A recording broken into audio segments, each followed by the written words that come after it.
கேட்குறேன். இந்த சரின்னா கைத்தட்டுங்க. செல்போன் வந்ததுக்கப்புறம் நாடு நாசமாக போச்சவங்களாம் கைத்தட்டுங்க பார்ப்போம்.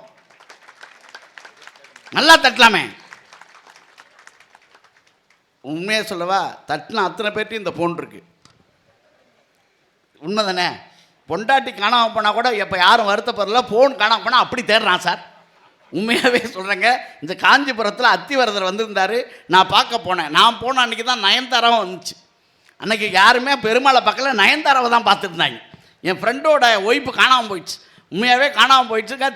தேடுறாங்கிறேன். இருமாப்பிளா, ஆண்டவனாக கொடுத்த வாய்ப்பு. கொஞ்ச நேரம் அமைதியாரு, ஒரு 3 மணி நேரத்தில் எப்படி வந்துடுவான்றான். பாருங்கள், ஒய்ஃபை விட இன்றைக்கி ஒய்ஃபை மிக முக்கியமாக ஆயிடுச்சுங்க. வாழ்க்கை அப்படி ஆயிடுச்சு. அன்றைக்கி வேலூரில் ராத்திரி 2 மணி ஒரு நிகழ்ச்சி முடிச்சு போயிட்டுருக்கேன் பஸ்ஸில். ஒருத்தனுக்கு டிரைவர் சீட்டு பின்னாடி உட்காந்துருந்துங்க. அவனுக்கு அப்போ ஃபோன் வந்திருக்கு. ராத்திரி 2 மணிக்குங்க. ஐயா அப்புறம் அப்படின்னா பாருங்க, டிரைவர் பிரேக் அடிச்சு 3 பேர் முன்னாடி கிடக்கிறான், 2 பேர் பின்னாடி கிடக்கிறான். ஒருத்தனை மூக்கிலேருந்து கொடன்னு ரத்தமாக ஊற்றுது. இவன் உடனே சொல்கிறான், இங்கே ஒரே சத்தமாக இருக்கு மாப்பிள்ள, அப்புறமா பேசு. சத்தத்துக்கு காரணமே இவன் தான். ஏன்டா காதுகிட்ட வந்து கத்துறேங்கிற டிரைவரு. எங்கள் வீட்டு நாய் செத்து போச்சான் சார். இவன் எத்தனை பேரை கொண்டிருப்பான் பாருங்கள். இப்போ நீங்கள் நல்லா நினச்சி பாருங்கள். வாழ்க்கைங்கிறதே நிறைய நம்ம காந்தி அவர்கள் தான், மகாத்மா சொல்லுவார், ரொம்ப அழகாக சொல்லுவார். நகைச்சுவை என்கிற உணர்வு மட்டும் எனக்கு இல்லாமல் இருந்திருந்தால் நான் என்றைக்கோ தற்கொலை செய்து கொண்டிருப்பேன்னு காந்தியடிகள் சொன்னார். என்ன நகைச்சுவை உணர்வுங்கிறது வாழ்க்கையில் முக்கியம். சிரிக்கணும். ஒரு 3 இடத்துல நம்ம உஷாராக இருக்கணும். ஒரு தேட்டருக்கு போனால் ஏற்கனவே படம் பார்த்தோம் பக்கத்தில் உட்காரப்படாது. உட்காந்தா கடைசி வரைக்கும் நம்மளை கதை சொல்லியே காலி பண்ணிட்டுவான். இப்போ ஒரு படம் வந்தது, மாவீரன் ஒரு படம். அந்த படத்தில் வந்து பார்த்தவங்களாம் ஒரு கைத்தட்டுங்க பார்ப்போம். சிவகார்த்தியன் படம் மாவீரன். அந்த படத்தில் சத்தியமாக சொல்கிறேங்க, அதில் ஒரு காட்சி வருது. இந்த சிவகார்த்தியனுக்கு காதில் ஒரு சவுண்டு கேட்டுகிட்டே இருக்கும். ஒரு முனியப்ப கோயில் பூசாரி என்ன பண்ணுவார்னா, கொஞ்சோண்டு விபூதி எடுத்து அவர் காதில் அடிப்பார். அந்த பூசாரிக்கு வேறு யாரும் இல்லை, நான் தான். சத்தியமாக நான் தாங்க. வீட்டில் போய் படத்தை போட்டு பாருங்கள், நான் தான் நடிச்சிருக்கேன். என் மனைவியை கூப்பிட்டு சொன்னேன், அந்த முனியப்ப கோயில் பூசாரியாக நான் நடிச்சிருக்கேன், போட்டு தேட்டரில் கொண்டு உட்கார வச்சு படத்தை காமிச்சா அந்த அம்மா சொல்லுது, 2 முனியப்ப சாமியில் எது முனியப்ப சாமின்னே தெரில. ஒரு ஹோட்டலுக்கு போனால் எங்கே உட்காரக்கூடாதுன்னா, அந்த வாஷ்பேஷன் பக்கத்தில் ஒரு சீட்டு போடுவாங்க, எங்கே உட்காரப்படாது. ஏன்னா சில பேர் கை கழுவான், சில பேர் வாய் கழுவான், சில பேர் குடலையே வெளியே எடுத்து கழுவான். அது 2 வரல உள்ளோட்டு ஆமாம் நம்மளால் சாப்பிட முடியாது. இந்த மாதிரி நல்ல நகைச்சுவை நிகழ்ச்சிக்கு வந்தீங்கன்னா சிரிக்காதவங்க பக்கத்தில் உட்காரப்படாது. நான் ஏதாவது சொல்லி நீங்கள் சிரிச்சிட்டிங்கன்னா, என்ன சொல்லிட்டான் அந்த கருப்பெண்ணு சிரிக்கிற நீ, சிரிச்சாதான் அது பேர் முகம், சிரிக்கலாம் அது பேர் முகர கட்டை. என்எஸ் கிருஷ்ணன் தான் சொன்னார், சிரிப்புங்கிறது எத்தனை வைக்கப்படும். சிந்திக்க தெரிந்த மனித குலத்துக்கே சொந்தமான கையிருப்பு, வேறெந்த ஜீவராசிகள் செய்ய முடியாத செயலாகும் இந்த சிரிப்பு. இது அதிகாரிகளின் ஆணவ சிரிப்பு, இது சதிகாரர்களின் சாகச சிரிப்பு, இது அடங்கி நடப்பவனின் அசட்டை சிரிப்பு, இது சங்கீத சிரிப்பு.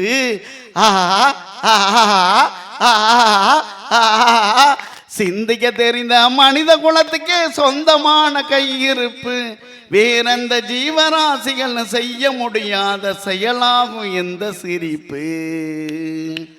இப்போ வாழ்க்கைங்கிறது மனுஷனாக பிறந்தா நல்லா சிரிக்கணும். வாழ்க்கையில் அதாங்க மிக முக்கியம். சில பேர் ஒய்ஃபை பார்த்தே சிரிக்க மாட்டாங்க, அப்படியே முறைச்சி பார்ப்பேன். அந்த அம்மாவை பார்க்குங்க, இவனை போய் கல்யாணம் பண்ணுமே நம்ம. உண்மையாக வாழ்க்கையில் நல்லா நினச்சி பாருங்கள். சில பேர் சிரிக்கிறதுங்கிறது வாழ்க்கையில் மிக முக்கியம். எந்த விலங்காவது சிரிக்குமா? எங்கேயாவது வாணியம்பாட்டியில் இருக்க மாடு பக்கத்தில் இருக்க ஆம்பூர் மாட்டை பார்த்து நல்லா இருக்கியா அப்படி கேட்குமா? மனுஷன் மட்டும்தான் கேட்பான் இல்லைங்களா? அந்த சிரிப்புங்கிறது வாழ்க்கையில் மிக முக்கியமானது. அதனால தான் முகநக நட்பது நட்பன்று, நெஞ்சத்து அகநக நட்பது நட்பு என்ற அந்த அருமையான குரலை உள்ளத்துக்குள்ளேயும் சிரிக்கணும், வெளியும் சிரிக்கணும். எல்லாத்தையுமே இந்த நகைச்சுவை உணர்வு இருந்திருக்கு. யோசிச்சு பாருங்கள், நம்ம முத்தமிழ் அறிஞர் கலைஞருக்கு அவ்வளோ நகைச்சுவை உணர்வு இருந்திருக்கு. ஒரு தடவை சட்டமன்றத்தில் கலைஞர் அவர்கள் அமர்ந்திருந்திருக்காங்க. அப்போது ஐயா காளிமுத்து அவர்கள் ஒரு கேள்வி கேட்டிருக்கார். என்ன கேள்வி கேட்டிருக்காரு தெரியுமா? தூத்துக்குடியிலே முத்தெடுக்கிறார்கள், அரும்பாடுபட்டு மீனவர்கள் தூத்துக்குடியிலே முத்தெடுக்கிறார்கள், திமுக நஷ்ட கணக்கே காட்டுகிறது, எனக்கு விளக்க வேண்டும்னாராம். உடனே அவர் எந்திரிச்சு சொன்னாராம், தூத்துக்குடியிலே அரும்பாடுபட்டு முத்தெடுக்கிறார்கள், நஷ்ட கணக்கு ஆகிறது என்று நண்பர் காளிமுத்து கவலைப்படுகிறார். அது எதவோ நல்ல முத்தாக வரும் என்றுதான் அரும்பாடுபட்டு எடுக்கிறார்கள், அது என்னவோ காளிமுத்தாகவே வருகிறதுனாராம். எப்படி சொன்னார் பார்த்தீங்களா? நம்ம அறிஞர் அண்ணாவுக்கு அவ்வளோ பெரிய சிறப்பு இருக்குது. அறிஞர் அண்ணா ஒரு முறை மேடையில் சட்டமன்றத்தில் பேசுகிற போது சிஎஸ் பேசுகிற பேச்சு, காங்கிரஸுடைய உறுப்பினர் அப்போ சி சுப்பிரமணியன் ஒருத்தர் இருந்தார், அவரை பார்த்து பாராட்டினார். சி சுப்பிரமணியத்துடைய பேச்சு இன்றைக்கு இயேசுவினுடைய மலை பிரசங்கம் போல் அவ்வளோ அழகாக இருந்ததுனாராம். உடனே சிஎஸ் எந்திரிச்சு இயேசுவை சிலுவையில் அறைந்தது போல் என்னையும் அறைந்து விடாதுன்னுருக்கார். உடனே அண்ணா எந்திரிச்சு சொன்னாராம், இயேசுவை சிலுவையில் அறைந்தவர்கள் எதிர்கட்சிக்காரர்கள் அல்ல, கூடவே இருந்தவர்கள் தானாராம். படிக்கிற வாழ்க்கையில் உடனுக்குடன் பதில் சொல்கிற ஆற்றல் சாதாரண ஆற்றல் இல்லைங்க, அது எல்லாருக்கும் வந்துடாது. உண்மையாக பாருங்கள், வாரியார் அவர்கள் எத்தனை நகைச்சுவை நிகழ்ச்சி உண்மையாக சொல்ல பாருங்கள். அவர் கூட்டத்தில் கேட்பார், கடைசி பிள்ளை யாருப்பா அப்படின்னு கேட்பாராம். கூட்டத்தை பேசும்போது யாராவது கை தூக்குனாங்கன்னு வச்சுக்கலாம், அதை நீ முடிவு பண்ணக்கூடாது, உங்கள் அப்பா தான் முடிவு பண்ணும் பாரான். இது நான் சொல்ல வாரியார் சொல்லியிருக்கேன். எவ்வளோ யோசிச்சு பாருங்க. எல்லா எல்லாத்தையுமே இந்த நகைச்சுவை நிகழ்ச்சி இருந்திருக்கு. உண்மையாக சொல்லப்போனால் வாழ்க்கையில் வின்சன் சர்ச்சில்னு ஒரு மிகப்பெரிய, உங்களுக்கெல்லாம் தெரியும், இங்கிலாந்து பிரைம் மினிஸ்டர், இங்கிலாந்தினுடைய பிரைம் மினிஸ்டர், அவர் ஒரு மெண்டல் ஹாஸ்பிட்டலுக்கு போயிருக்கார். மெண்டல் ஹாஸ்பிட்டல் போனோடனே ஒரு ஊழியர் ஓடி வந்து கேட்டாராம், ஐயா நீங்கள் யார்? நான் தான் இங்கிலாந்துடைய பிரதம மந்திரி வின்சன் சர்ச்சில் அப்படின்ட்டு இருக்கார். அவன் சொல்லியிருக்கான், வந்த புதுசில் நானும் அப்படி தான் சொன்னேன், போ சரியாக போயிடும். அவன் இவரை மெண்டல்னே முடிவு பண்ணியிருக்கான். இப்போ வாழ்க்கையில் நல்லா நினச்சி பாருங்கள், சின்ன சின்ன விஷயங்களில் கூட நகைச்சுவை இருக்கும். வாழ்க்கையை நல்லா ரசித்தாலே நகைச்சுவை இருக்குங்க.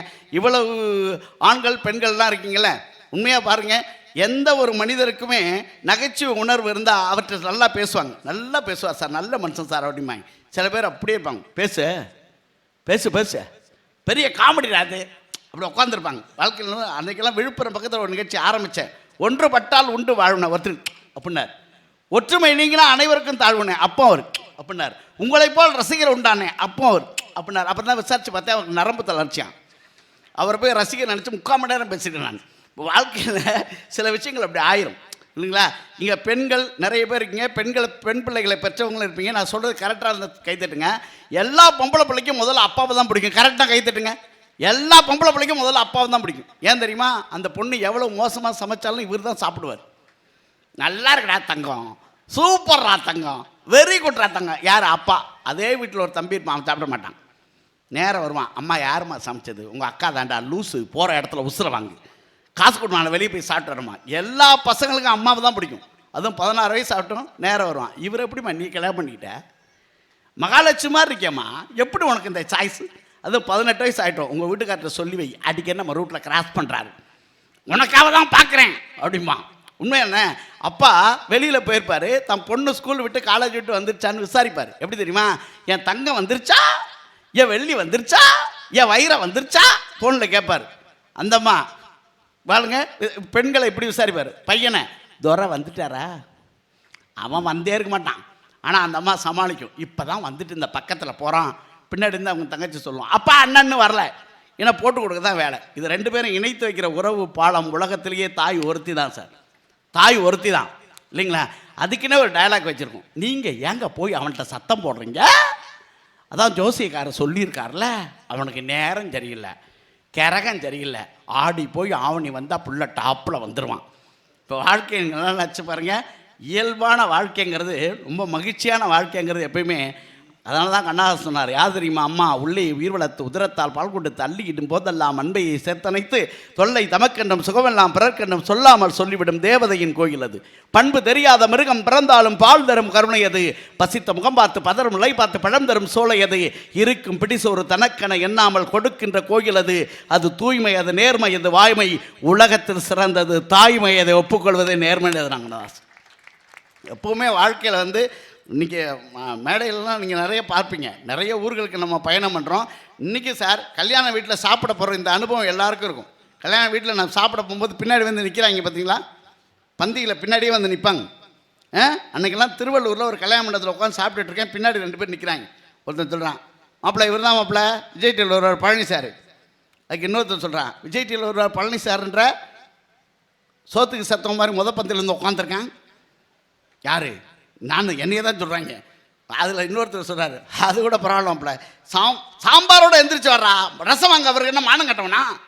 இப்போ ரசம் வாங்கினா மானம் கட்டவன் ஆயிடுவேன், அப்பளம் வாங்க என்ன அயோக்கிய போயிடலான்றான். நீங்கள்லாம் நினச்சி பாருங்க, அப்படியே போயிட்டே இருக்காங்க. ரசத்தோடு எந்திரிச்சு வந்துட்டேன். நீங்கள்லாம் நினச்சி பாருங்கள், இது எல்லா இடத்துலையும் நடக்கும். அதுவும் சில பேர் செல்ஃபி எடுக்கிறேங்கிற பாடல.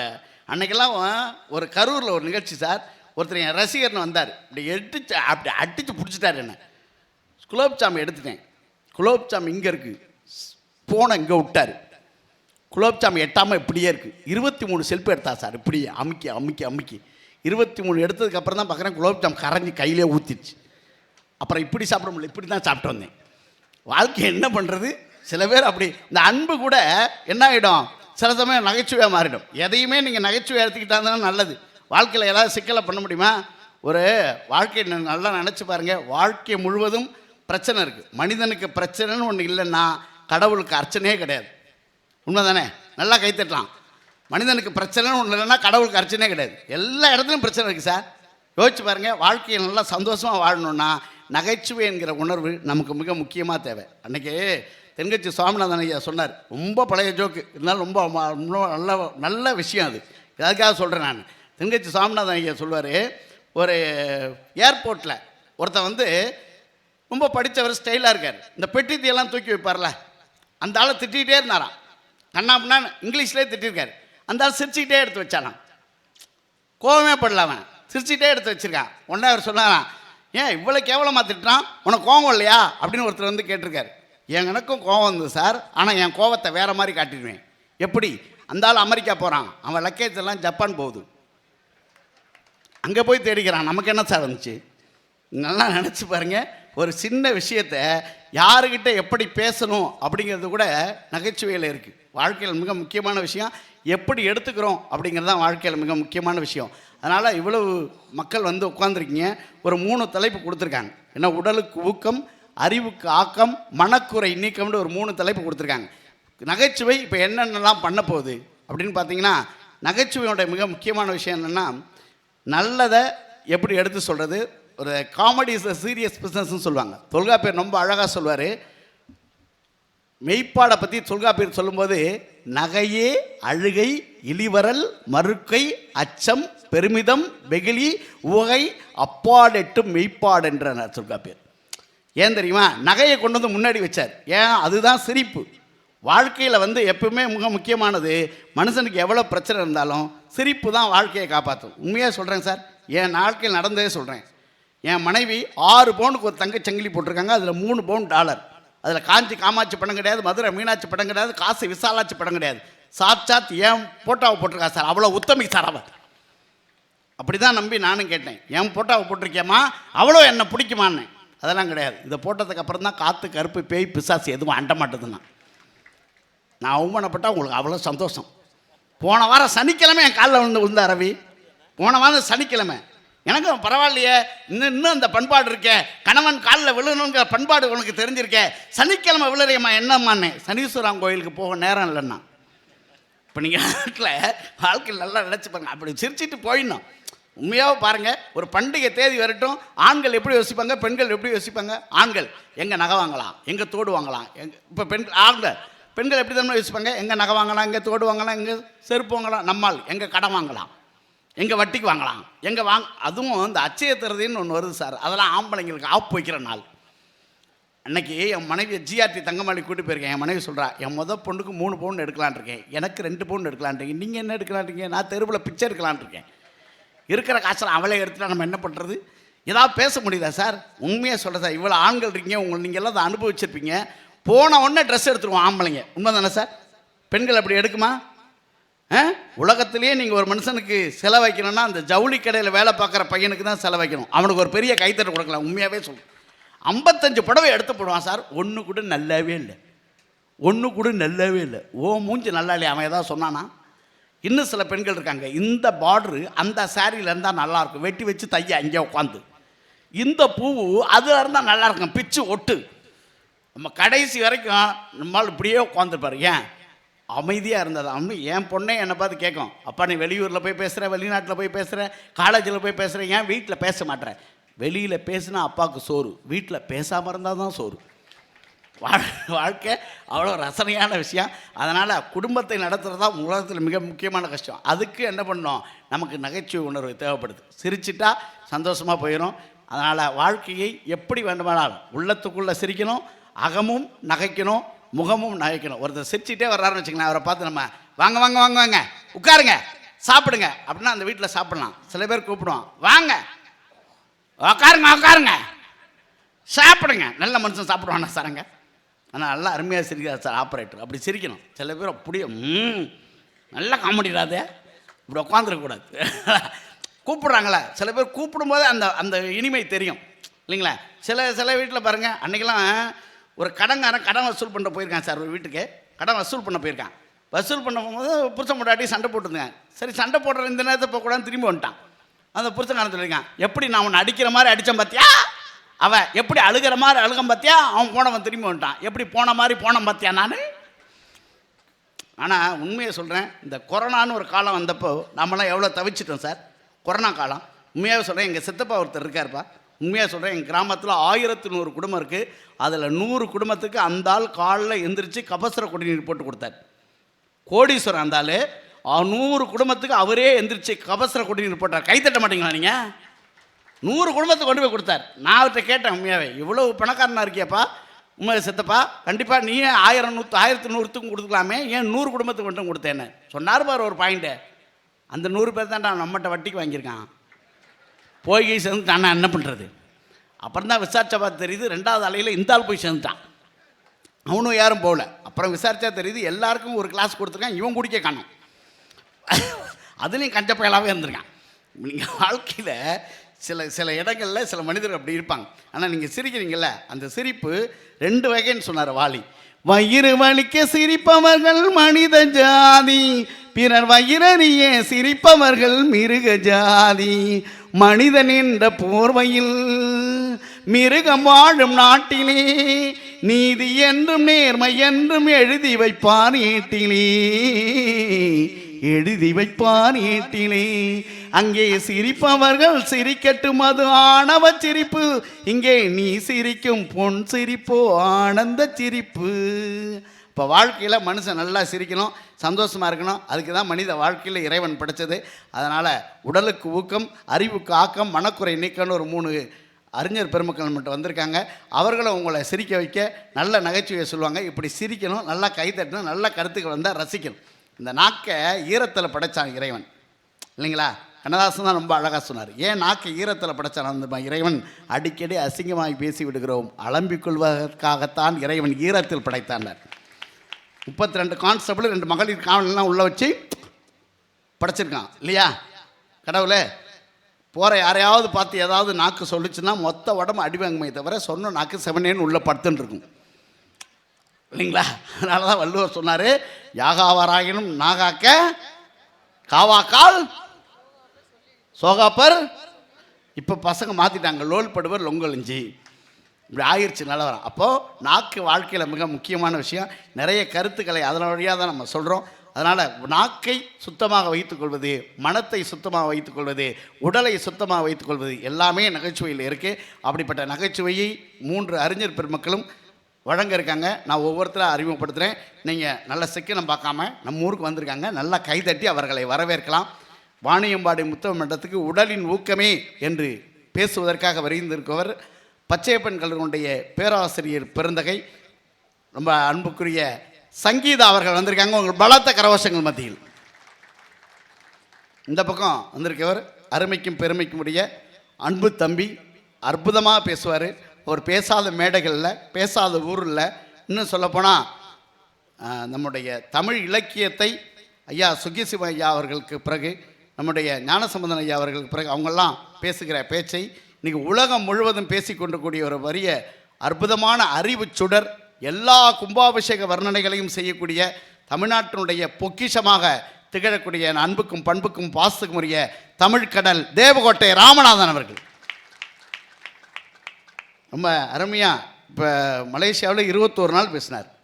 உண்மையாகவே அந்த வடிவத்தை பெற்றக்கூடிய, நான் அடிப்படைக்கு சொல்லுவேன், காற்று மண்டலத்தை கூட இனிப்பாக்கக்கூடிய கனிவான வார்த்தைகள் யாருக்கு இருக்குன்னா நம்முடைய அன்பு தம்பி, தேசிய நல்லாசிரியர் விருது பெற்ற நம்முடைய அன்பு தம்பி கோப்பா ரவிக்குமார் அவர்களுக்கு உண்டு.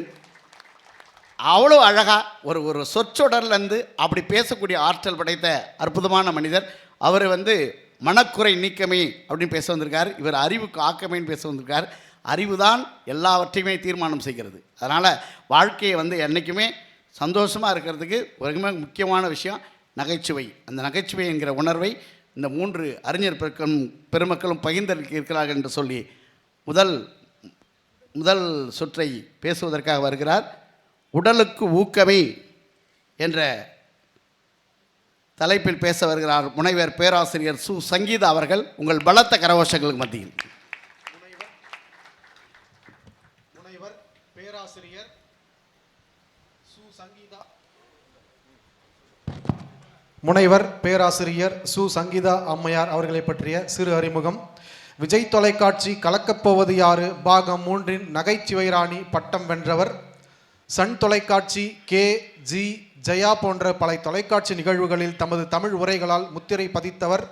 தன்முனைப்பு பேச்சாளர், கோவில் நிகழ்வுகளில் வர்ணனையாளர், இனிய உதயம், குமுதம், பக்தி இதழ் போன்ற இதழ்களில் எழுதி வருபவர். பல்வேறு அமைப்புகள் நடத்திய பேச்சு மற்றும் கவிதை போட்டிகளில் மாநில அளவிலான பரிசுகளை பெற்று வருபவர். 2 நூல்களை பதிப்பித்து வெளியிட்டவர். தமிழ், ஆங்கிலம், இந்தி ஆகிய மும்மொழிகளை அறிந்தவர். வணிகவியல் துறையில் பணிபுரிந்தாலும் மனித மனங்களை கட்டிப்போடும் ஆற்றல் மிகு நாவன்மைக்கு சொந்தக்காரர். கற்பித்தல் பணியில் பேராசிரியராக 15 ஆண்டுகளுக்கு மேலாக அனுபவம் பெற்றவர். சென்னை பச்சையப்பன் கல்லூரியில் வணிகவியல்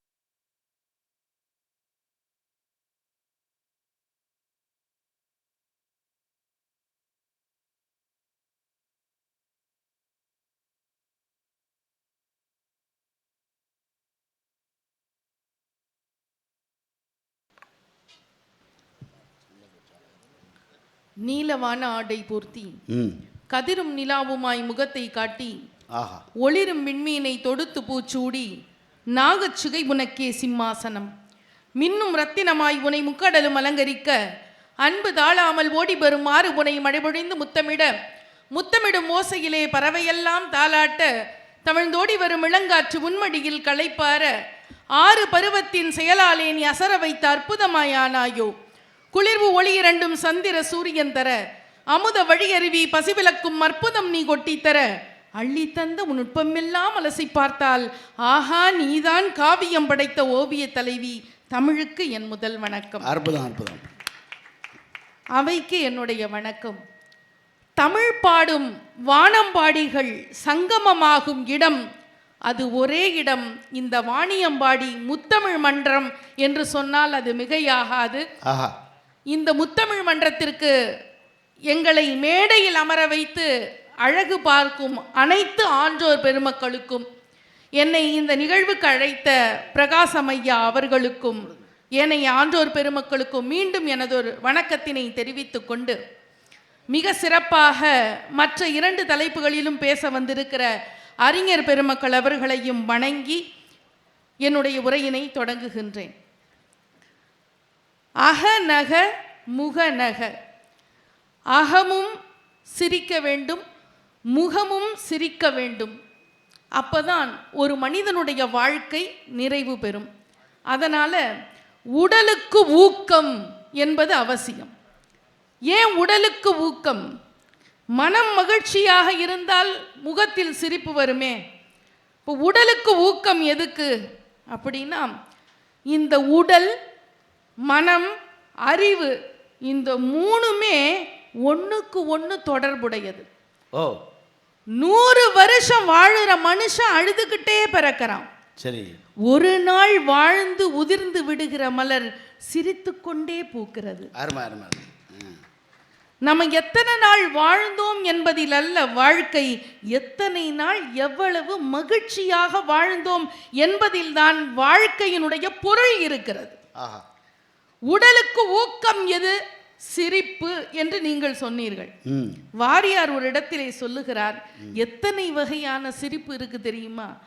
இடம் பார்த்து சிரிப்பவன் எத்தன், இடம் அறியாமல் சிரிப்பவன் கோமாளி, கண் பார்த்து சிரிப்பவன் காரியவாதி, காணாமல் சிரிப்பவன் கஞ்சன், கற்பனையில் சிரிப்பவன் கவிஞன், கோபத்தில் சிரிப்பவன் ஞானி, மோகத்தில் சிரிப்பவன் வெறியன், அருளுக்கு சிரிப்பவன் ஆண்டி, பொருளுக்கு சிரிப்பவன் பச்சோந்தி, தன்னை மறந்து சிரிப்பவன் காதலன், தனக்குத்தானே சிரிப்பவன் பைத்தியக்காரன், துன்பத்தில் எவன் ஒருவன் சிரிக்கிறானோ அவன்தான் மனிதன் என்று சொன்னார்.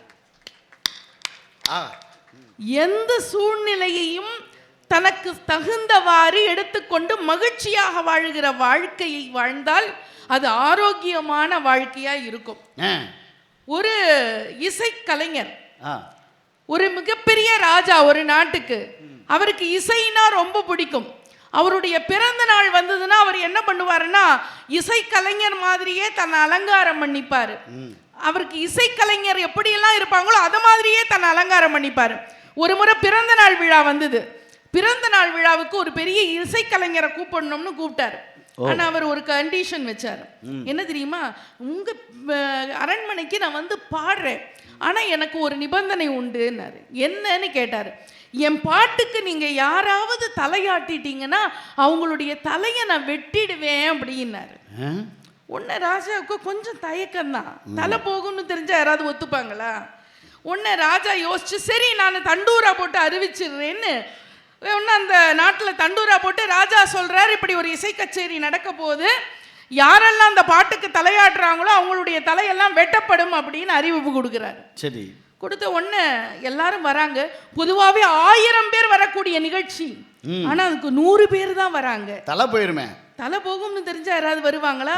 100 பேர் வராங்க. எல்லாரும் ரொம்ப கவனமா இருக்காங்க. என்னன்னு?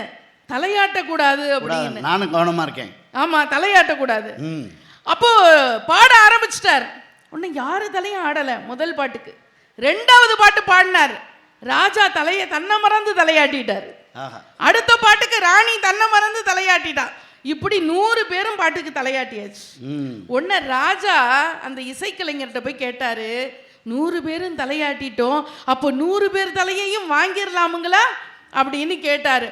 உடனே அதுக்கு அந்த கலைஞர் சொன்னாரு, இல்லைங்கய்யா, தலை போகும்னு தெரிந்தும் கூட தலையாட்டி ரசித்தார்கள் இல்லையா, அவர்கள் தான் தலை சிறந்த ரசிகர்கள் அப்படின்னு சொன்னாராம். ஒரு கலைஞனுக்கு எது மகிழ்ச்சி தெரியுமா? மற்றவர்களை மகிழ்ச்சிப்படுத்துவதுதான் மகிழ்ச்சி. அதுதான் உடலுக்கு ஊக்கம். எங்க ஊர்லலாம் நாயை பிடிச்சிட்டு ஒருத்தர் வாக்கிங்க்கு போனார் பீச்சு பக்கத்துல. நாய் இழைச்சு போச்சு, அவர் அப்படியே தான் இருக்கிறாரு. இப்ப கூப்பிட்டா அந்த நாய் வரமாட்டேங்குது. அதான் நான் இழைச்சிட்டேன் இல்லை, நீ போ அப்படிங்குது. ஒருத்தர் வேகமா வாக்கிங் போனார் எங்க ஊர்ல. என்னையா இவ்வளவு வேகமா வாக்கிங் போறீங்க அப்படின்னதுக்கு, இல்ல போலன்னா நான் மேல போயிருவேன்னு டாக்டர் சொல்லிட்டாரு. எந்த டாக்டர் சொன்னாரு? அவரும் பின்னாலதான் வந்துட்டு இருக்காரு. இன்னைக்கு வாக்கிங் அப்படிதாங்க போறாங்க. எங்க ஊர்ல ஒருத்தர் வேகமா டாக்டர் சொல்லிருக்காரு, சார் டெய்லி 3 கிலோமீட்டர் நீங்க நடக்கணும் அப்படின்னு சொல்லிருக்காரு டாக்டர். இது நடக்கிற காரியமா அப்படின்ட்டுக்காரு அவரு. இல்லைன்னா காரியம் நடக்கும் பரவாயில்லையா அப்படின்ட்டுக்காரு டாக்டர். நிலவரம் அப்படி இருக்க. இன்னைக்கு நம்முடைய உடம்புல இருக்கிற பிரச்சனைகளை எல்லாம் தீர்க்கறதுக்கு நிறைய ஆஸ்பத்திரி வந்தாச்சு. மல்டி ஸ்பெஷாலிட்டி ஹாஸ்பிட்டல் நிறைய வந்தாச்சு. ஒருத்தன் அந்த ஹாஸ்பிட்டலுக்குள்ள போயிருக்கான். கலர் கலரா லைட்டு, அவன் விரைக்க பார்த்துருக்கான் அந்த ஆஸ்பத்திரியை சுத்தி சுத்தி. உன்ன பக்கத்துல வந்து டாக்டர் கேட்டாரு, என்னவாகுமோன்னு பயமா இருக்கா? இவன் சொல்லியிருக்கான் பாக்கெட்டை பிடிச்சிக்கிட்டே, எவ்வளவாகுமோன்னு பயமா இருக்கு. இன்னைக்கு நிலைமை அப்படி இருக்கு. என்ன அப்படின்னா, நம்ம 2 பேர்கிட்ட பொய் சொல்லக்கூடாது. ஒண்ணு கடவுள்கிட்ட பொய் சொல்லக்கூடாது. கடவுள்கிட்ட பொய் சொன்னா டாக்டர் கிட்ட அனுப்பிச்சிருவாரு, டாக்டர் கிட்ட பொய் சொன்னா கடவுள்கிட்டயே அனுப்பிச்சிருவாரு. அதனால ரொம்ப தெளிவா இருக்கணும். இன்னைக்கு உடலை பற்றிய பயம் அதிகமா இருக்கு, ஆனா விழிப்புணர்வு குறைவா இருக்கு. இன்னைக்கு என்ன மனசை சார்ந்த கவலைகள் இன்னைக்கு அதிகமாச்சு, மனக்குறைகள் இன்னைக்கு அதிகமா இருக்கு. ஒருத்தன் டாக்டர்கிட்ட போனா, எனக்கு ரொம்ப மனசு கஷ்டமா இருக்கு டாக்டர், எனக்கு ஏதாவது வைத்தியம் பண்ணுங்க அப்படின்னா. உடனே அந்த டாக்டர் சொன்னாரு, நான் ஒரு பெரிய சிகிச்சைக்காக ஒருத்தரை பார்க்கணுங்கிறதுக்காக 3 நாள் வழியில போறேன், அதனால அது வரைக்கும் நீ சமாளிக்க நம்ம ஊர்ல ஒரு சர்க்கஸ் கூடாரம் இருக்கு, அங்க ஒரு அருமையான ஒரு கோமாளி எல்லாரையும் சிரிக்க வைப்பாரு, அவருக்கு சிரிப்பு டாக்டர்னு தான் பேரு, நீ 3 நாள் அவரை போய் பாரு, சந்தோஷமா இருப்ப, அதுக்கப்புறம் என்ன வந்து பாருன்னாரு.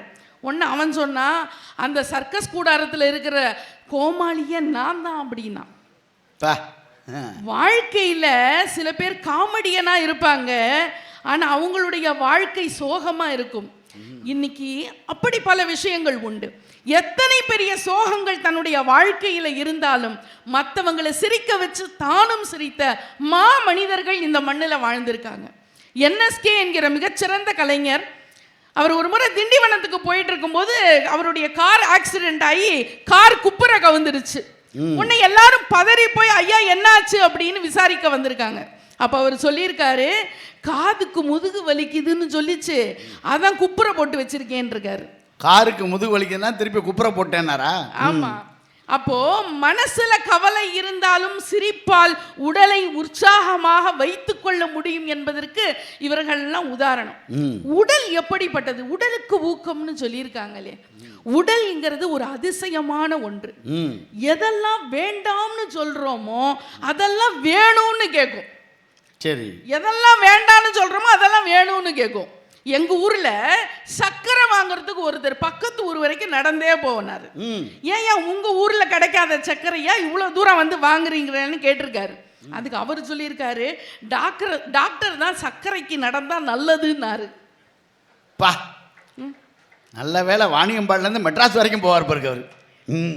ஆமா, அப்போ சுகர் இருக்கா, உங்களுக்கு சக்கரை வியாதி இருக்கா, ஸ்வீட்டு சாப்பிடக்கூடாதுன்னு சொன்னா அப்பதான் அவருக்கு ஸ்வீட்டு சாப்பிடணும்னு தோணும். ஸ்வீட்டா வாங்கிட்டு வந்து தருவாங்க வீட்டுல. ஆமா, எல்லாம் அவங்க வாங்கிட்டு வந்து தராங்களோ இல்லையோ, பக்கத்துல உட்கார வச்சு அவங்க எல்லாம் சாப்பிடுவாங்க. ஆமா, இந்த மனுஷன் பாவமா இருப்பாரு. நல்ல ஜிலேபி சீராவுல ஊற வச்சு திம்பாங்க, நமக்கு வாய் ஊறும். ஆமா, மௌன விரதம்னு சொல்லுவாங்க. மௌன விரதம் இருப்பாரு, பல்ல கடிச்சுக்கிட்டே பேசணும்னு தோணும். அப்போ நம்ம உடல் எப்படி எதை செய்யக்கூடாதுன்னு சொல்றோமோ அதை செய்யணும்னு நினைக்கும். உடல் கண்டிக்கப்பட வேண்டியதும் அல்ல, கொண்டாடப்பட வேண்டியதும் அல்ல, சரியான நேரத்தில் ஊக்கப்படுத்தப்பட வேண்டிய ஒன்று இந்த உடல். அழகு அழகு அழகு. ஏன்னா இந்த உடம்பு நம்ம சொல்லாமலேயே, நம்ம கட்டளையிடாமலேயே அத்தனை வேலையும் பார்க்குது. இந்த உடம்பு மனசும் அறிவும் உடம்புல எங்க இருக்குன்னு இது வரைக்கும் கண்டுபிடிக்கல. எங்க இருக்குன்னு தெரியாது. உங்களுக்கு அறிவு எங்க இருக்குன்னு சொல்ல முடியுமா? உங்க உடம்புல அறிவு எங்க இருக்கா? ஏமா இந்த மாதிரி சிக்கலான கேள்வியெல்லாம் கேட்குறேன். அது அறிவுக்கு பதில் சொல்றவர் சொல்லுவார். இல்ல, உங்களுக்கு மனசு எங்க இருக்குன்னு கேட்டா சொல்ல முடியுமா? மனசு மத்தியானம் வரைக்கும் நவீன் லாட்சில் தான் இருந்துச்சு.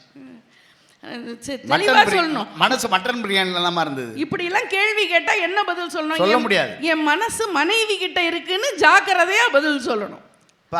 அதுதான் உங்களுக்கு நல்லது. அப்போ மனமும் அறிவும் ஒன்றி போகிற மெய்ஞானம் பெற வேண்டும் அப்படின்னா உடல் ஊக்கம் அவசியம். மெய்ஞானம் பெறுவதற்கே உடல் ஊக்கம் தேவை. எங்க சொல்றாரு? திருமூலர் சொல்றாரு, உடம்பார் அழியின் உயிரார் அழிவர், திடம்பட மெய்ஞானம் சேரவும் மாட்டார், உடம்பை வளர்க்கும் உபாயம் அறிந்தே உடம்பை வளர்த்தேன் உயிர் வளர்த்தேனே அப்படின்னு பாடுறார். உடம்பை வளர்க்க தெரியாதவர்கள் உயிரை வளர்க்க முடியாது. உடலை சரியாக வைத்துக் கொள்ள முடியாதவர்கள் மனதையும் அறிவையும் எப்படி ஒன்று சேர கொண்டு போக முடியும்? கொண்டு போக முடியாது. இப்போ ஒண்ணு இல்ல, சின்ன விஷயத்தை எடுத்துக்கலாம். காதலிக்கிறான், காதலிக்கும் போது காதலியை எப்படி வர்ணிப்பாங்கிறீங்க? உனக்கு அழகான அறிவு, உனக்கு அழகான மனசுன்னு வர்ணிக்கிறது இல்ல. எப்படி தெரியுமா? பவள வாயின்னு சொல்லுவான். அந்த பொண்ணுக்கு தவள வாயா கூட இருக்கும். கண்ண மான் விழி அப்படின்னு சொல்லுவான். அது ஆந்த கண்ணா கூட இருக்கும். பற்கள் முத்து பல்லழகியும்பா, மொச்ச கொட்ட பல்லா கூட இருக்கும். ஆனா வர்ணிக்கும் பொழுது கூட உடலினுடைய வடிவத்தை வைத்துதான் நம்ம வர்ணிக்கிறோம். ஏன் இன்னொரு விஷயத்தை பாருங்க, இந்த மனசு அறிவும் ரெண்டு உட்கார்ந்து இருக்கு இல்லைங்களா? ஆமா. இந்த மனசு சொல்றத அறிவு கேட்காது. ஆமா. அறிவு சொல்றத மனசு கேட்காது. இந்த மனசும் அறிவும் ஒண்ணுக்கு ஒண்ணு சண்டை போட்டுக்கும். இந்த ரெண்டும் எப்படின்னா மாமியா மருமக மாதிரி. மனசு அறிவும் மாமியா மருமக மாதிரி. மனசு அறிவும் மாமியா மருமக மாதிரி. சரி. பாவம், இதுங்க ரெண்டு பேரும் சண்டை இல்ல, நடுவுல அடி வாங்குறது எது அப்படின்னா உடம்பு தான் அடி வாங்கும். அந்த உடம்புங்கிறது யாருன்னா புருஷன் மாதிரி. அது கரெக்டு தாம்மா. நானே ஒரு ஆள்கிட்ட கேட்டேன், உங்க அம்மாவுக்கும் பொண்டாட்டிக்கும் சண்டை வந்தா நீ யார் பக்கம்னே? அவன் பீரோவுக்கு பின்பக்கம்னா. அதான் கல்யாணத்தில் பீரோ கொடுக்குறாங்க. அதாவது மனசும் அறிவும் புத்தி பேதலிச்சு போய் எதையாவது பேசிரும். மனசு அதுக்கு தோணுனபடி பேசும், அறிவு அதுக்கு தோணுனபடி பேசும். ஆனா உதவாங்கிறது என்னவோ உடம்பு தான். இப்போ ஆண்கள்லாம் கிரிக்கெட் விளையாடுறாங்க. ஆமா. அதே மாதிரி பெண்கள் நாங்களும் கிரிக்கெட் விளையாடுவோம். சரி. எப்படி தெரியுங்களா? நான் ஒரு பெரிய சொம்பை எடுத்து என் மாமியார் மேல போடுவேன். அதுதான் எனக்கு பாலு. மாமியார் என்ன பண்ணுவாங்க? ஜல்லி கரண்டியால அதை அடிப்பாங்க. அதுக்கு பேர் பேட்டிங். அந்த பால் எங்க வீட்டு வாசல்ல விழுந்தா 4, எதிர்த்த வீட்டு வாசல்ல விழுந்தா 6. வீட்டுக்கார தள்ள விழுந்தா அவுட் ஆவறது என்னமோ புருஷன் தான். ஆமா. அப்போ இதுதான் மனசு, அறிவு, உடம்பு, இந்த மூணுத்துக்கும் உள்ள தொடர்பு. ஆமா, எவ்வளவு எளிமையா இருக்கு பாருங்க. ஒண்ணு இல்லைங்க, மகாபாரத சொற்பொழிவு நடந்துட்டு இருக்குங்க எங்க ஊர்ல. மகாபாரத சொற்பொழிவு கேட்க மாமியாரும் மருமகளும் ஒத்துமையா போனாங்க. சரி. அந்த சொற்பொழிவு பண்ற சொற்பொழிவாளருக்கு பயங்கர சந்தோஷம். மாமியாரும் மருமகளும் ஒத்துமையா வந்து மகாபாரதம் கேட்கிறாங்களே அப்படின்னு அவர் பார்த்து கேட்டார். 3ஆவது நாள் கேட்டார், உன் மாமியாருக்கு மகாபாரதம்னா அவ்வளவு பிடிக்குமா அப்படின்னு கேட்டார். உன்னை மருமக சொல்லுச்சு, மகாபாரதம்னா என் மாமியார் உசுரையே விட்டுருவேன், நானும் 3 நாளா கூட்டிட்டு வரேன், ஒன்னும் நடக்கிற மாதிரி தெரியலையே அப்படிங்குது. எப்படியாவது காலி பண்ணலான்னு பார்த்துருக்கேன் அந்த அம்மா. எல்லா இடத்துலையுமே நகைச்சுவை உணர்வு மேலோங்கி இருக்கும் போது அந்த இடம் மகிழ்ச்சியா இருக்கு இல்லைங்களா? பண்டிதமணி கதிரேசன் செட்டியார் அவர் ஒரு மாற்றுத்திறனாளி. ஆமா. அவருடைய உதவியாளரும் ஒரு மாற்றுத்திறனாளியா இருந்தார். ஒருத்தர் போய் கேட்டாரு, ஏங்கய்யா நீங்களும் மாற்றுத்திறனாளியா இருக்கீங்க, நீங்க ஒரு நல்ல ஆளா பார்த்து வச்சுக்கலாம் இல்லைங்களா உதவிக்கு அப்படின்னு கேட்டப்போ அவர் சொன்னாரா, அவன் தான் ஆபத்து காலத்துல விட்டுட்டு ஓட மாட்டான். அவருடைய எண்ணம் பாருங்க எப்படின்னு. பல பெரிய அறிஞர்களுடைய நகைச்சுவை வாழ்க்கையில மிகப்பெரிய பதவியில இருப்பாங்க, ஆனா அவங்க பேசும்போது அவர்களுடைய வாழ்க்கையில நகைச்சுவையா நிறைய செய்திகளை பேசுவாங்க. நம்முடைய முத்தமிழ் அறிஞர் டாக்டர் கலைஞர் அவர்களை அப்போலோ மருத்துவமனையில சேர்த்திருந்தாங்க. அப்போ வந்து டாக்டர் பக்கத்துல வந்து, ஐயா நல்லா மூச்சு விடுங்க அப்படின்னாரு. உடனே கலைஞர் சொன்னாரு, மூச்சு விடக்கூடாது, மூச்சை விட்டுறக்கூடாதுன்னு தானே இவ்வளவு தூரம் வந்திருக்கேன் அப்படின்னு சொன்னாராம். அப்போ நோய்வாய்ப்பட்ட காலத்திலே கூட உடலையும் மனதையும் உற்சாகமாக வைத்துக் கொள்ள வேண்டும் என்கிற ஒரு எண்ணம் தான் அவர்களை மிகச்சிறந்த நிலைக்கு கொண்டு போய்விட்டது. ஒரு முறை ஒரு குரு சாக கிடந்தாரு. சாக கிடந்த போது சீடர்கள்லாம் குரு கிட்ட போய், நீங்க எங்களுக்கு கடைசியா சொல்ல வர செய்தி என்ன அப்படின்னு கேட்டாங்க. உடனே குரு வாயை திறந்தாரு, உள்ள நல்லா பாருங்க அப்படின்னாரு. பார்த்துட்டீங்களா, நான் சொல்ல வர செய்தி தான் அப்படின்னு சொல்லும் போது அவருடைய மூச்சு நின்றுடுச்சு. சீடர்களுக்கெல்லாம் ஏமாற்றம். ஒரு சீடனுடைய கனவுல குரு வந்தார். வந்த உடனே சீடன் கேட்டான், என்னங்கய்யா நீங்க எங்களுக்கு எந்த செய்தியும் சொல்லாம போயிட்டீங்களே அப்படின்னாரு. நான் வாயை திறந்தேன்ல, இதுல ஒரு செய்தி சொல்ல வரேன்னு சொன்னேன்ல, நீ என்ன பார்த்த என் வாயிலன்னு கேட்டார். உங்களுடைய 2 பல்லையும் ஒரு நாக்கையும் பார்த்தேன் அப்படின்னா. அப்போதான் அந்த குரு சொன்னாராம், இந்த பல்லு எப்படி, நான் 32 பல்லு இருந்தது எனக்கு, 30 பல்லு கீழே விழுந்துச்சு, 2 பல்லு மட்டும் ஆடிட்டு இருந்துச்சு. நம்ம வாழ்க்கையில நம்ம கிட்ட இருக்கிற பிடிவாதம், ஆணவம், திமிரு இதெல்லாம் விழ வேண்டியது, அதெல்லாம் விழுந்துருச்சு. இந்த நாக்கு இருக்கே, இந்த நாக்கு என்ன நாக்கு, வளையக்கூடிய நாக்கு, பணியக்கூடிய நாக்கு, நன்றாக சுவைக்கக்கூடிய நாக்கு, சுவையான செய்திகளை பேசக்கூடிய நாக்கு, அன்பாக பேச வேண்டிய நாக்கு, உண்மையை சொல்ல வேண்டிய நாக்கு. நீ உண்மையை சொல், அதையும் அன்பாக சொல், அதுதான் நான் உங்களுக்கு சொல்ல வருகிற செய்தின்னு சொன்னாராம். அப்போ உடலுக்கு எது ஊக்கம்? நம்ம கிட்ட இருக்கிற சொற்கள் நமக்கு ஊக்கத்தை தருகிறது, உடலுக்கு ஊக்கத்தை தருகிறது. ஒரு மன்னனுடைய மகன் இளவரசன், அந்த இளவரசனுக்கு முதுகுல கூன், அவருக்கு தாழ்வு மனப்பான்மை, ஐயோ எனக்கு கூன் இருக்கே, என்னை எல்லாரும் கேலி பண்றாங்களேன்னு. மன்னனுக்கும் மன வருத்தம். எத்தனையோ மருத்துவரை கூப்பிட்டு பார்த்தாங்க, சரியாகல. அந்த ஊருக்கு புதுசா ஒரு மருத்துவர் வந்தாரு. வந்த உடனே அந்த பையன்கிட்ட, இளவரசன் கிட்ட போய், இது ஒரு வியாதியே கிடையாது, இது சின்ன உடற்பயிற்சியில சரி செஞ்சிடலாம் அப்படின்னாரு.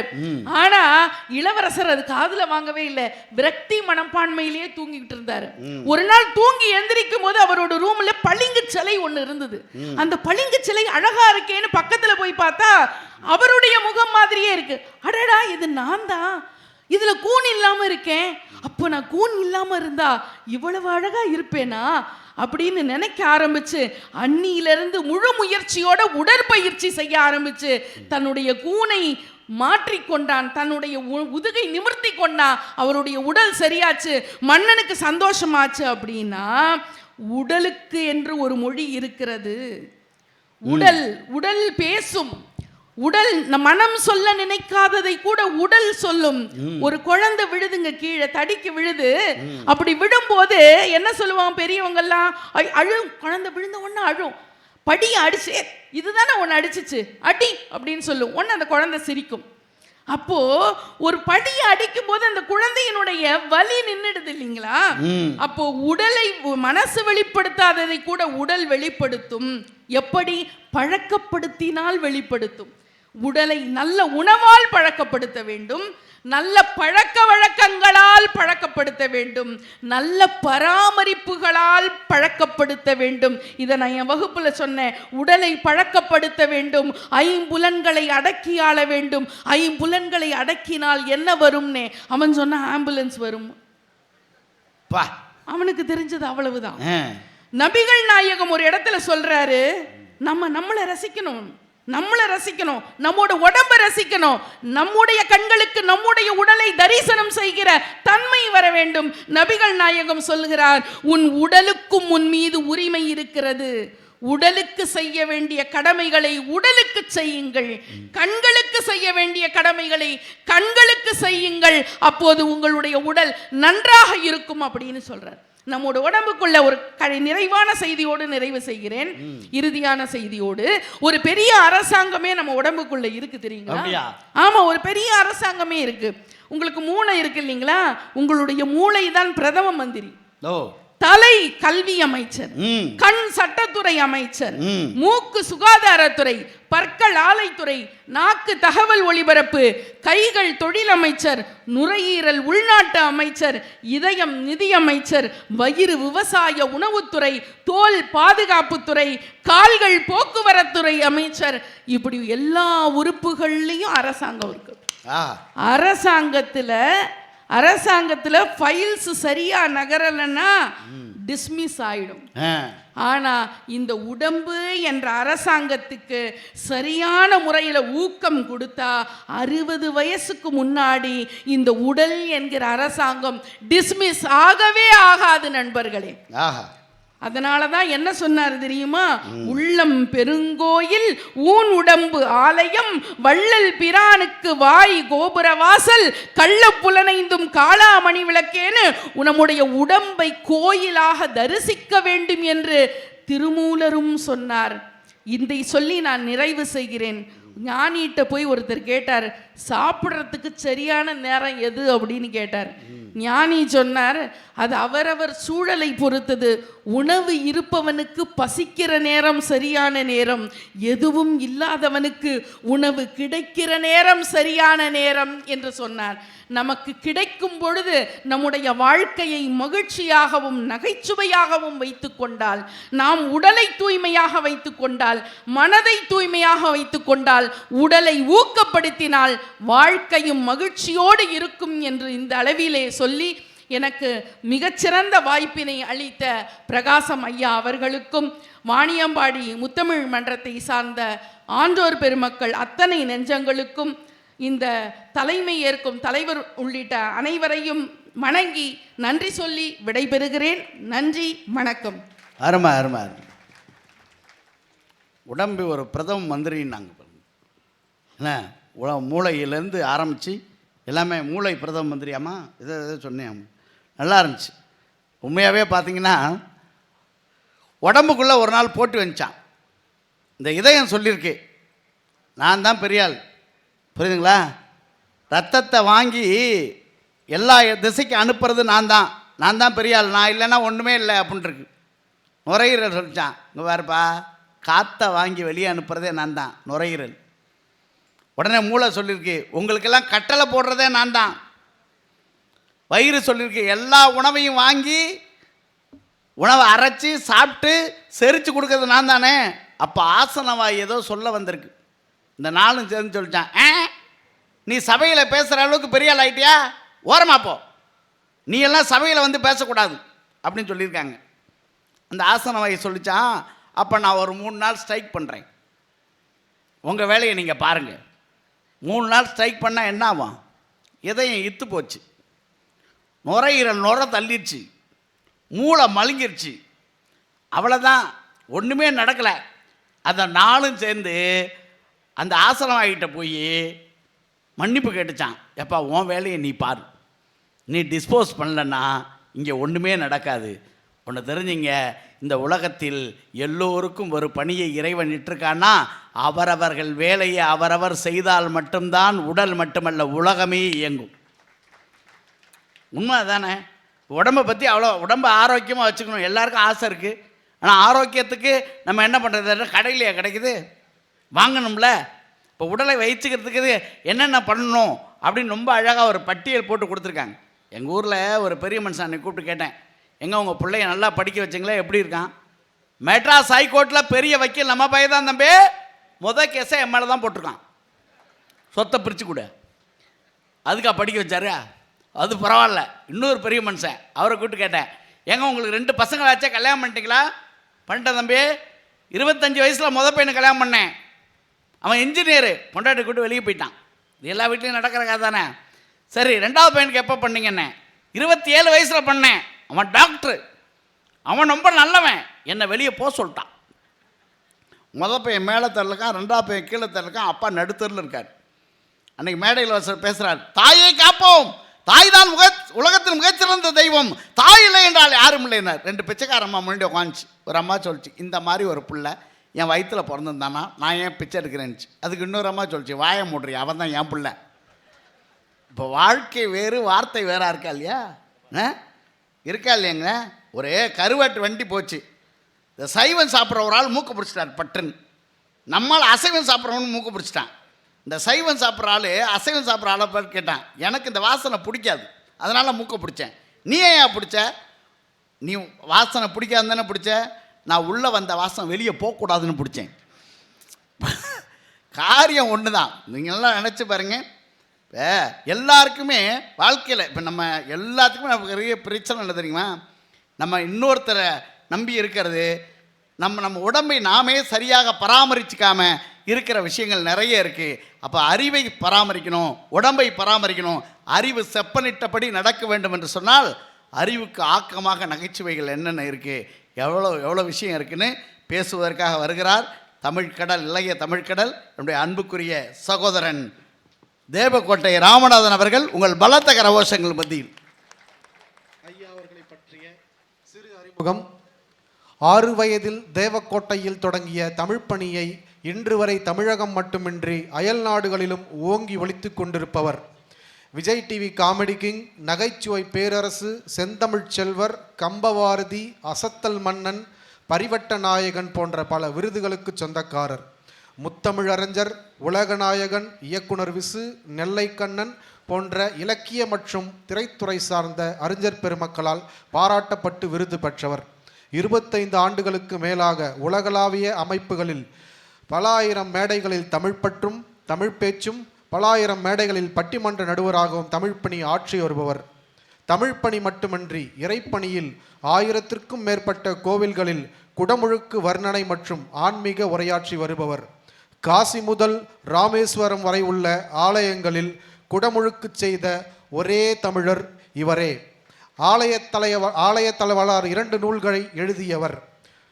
வாழ்க்கையின் பாதுகாப்பாக விளங்கும் அறிவுக்கு ஆக்கம் என்னும் தலைப்பில் உரையாற்ற வருகை புரிந்துள்ளார். இவரை அறிமுகப்படுத்துவதில் மன்றம் பெருமை கொள்கிறது.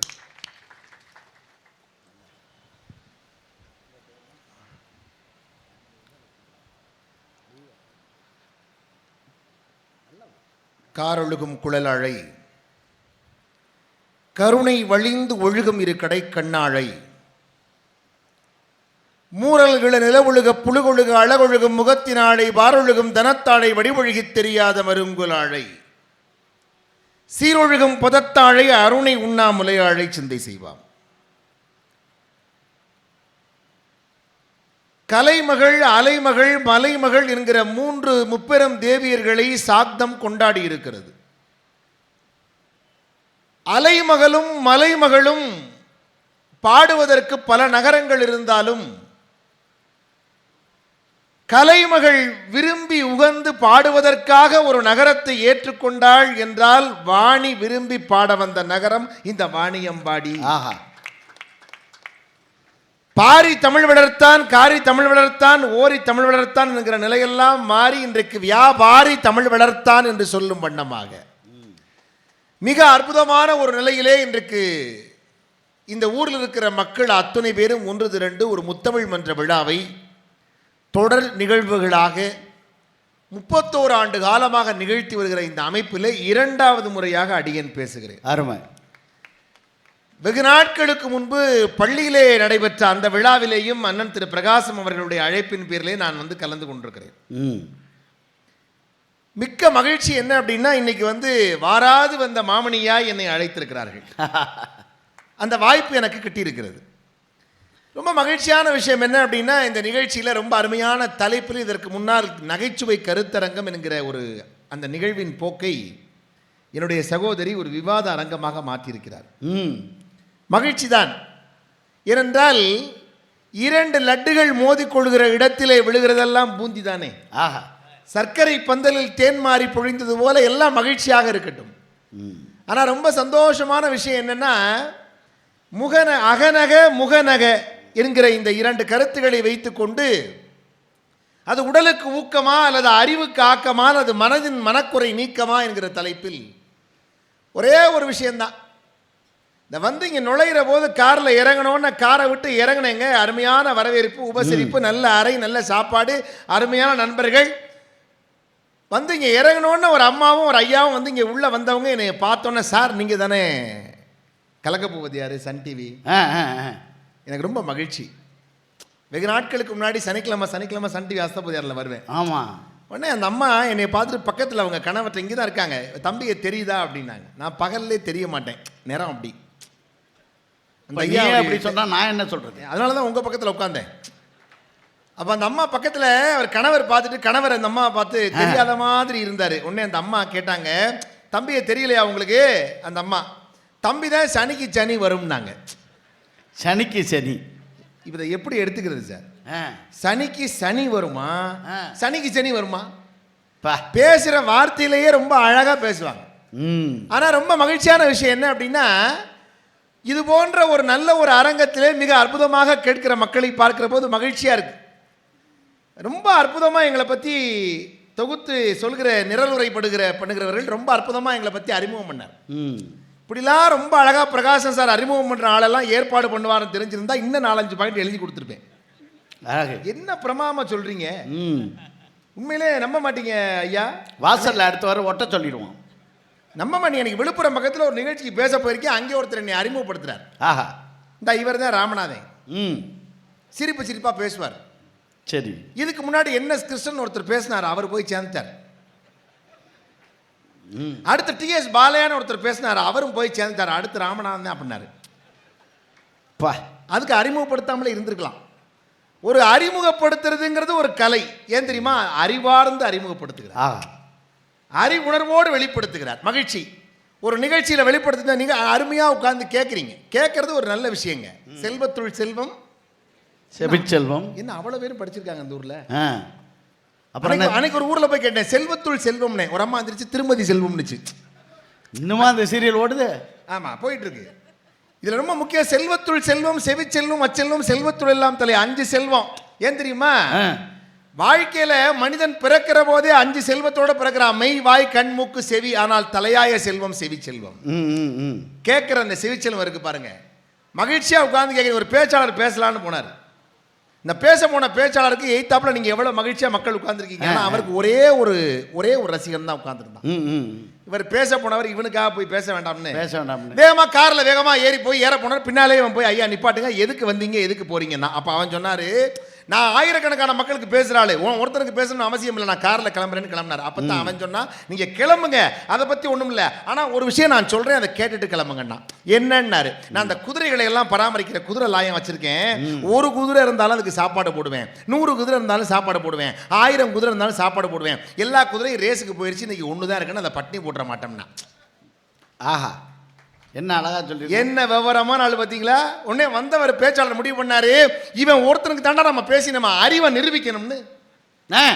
1 மணி நேரம் டைம், 3 மணி நேரம் பேசினார். நாலடியார், 4 மணி கடிகை, இன்னா 40, இனி 40, கார் 40, கழனி 40, 5 50, திரிமொழி 50, திருமாற்றம், திருக்குறள், திருநெடுகு, மாசாரக்கோவை, சிறுவஞ்சமம், ஏலாதி, பழமொழி எல்லாம் எடுத்து விடுறார்.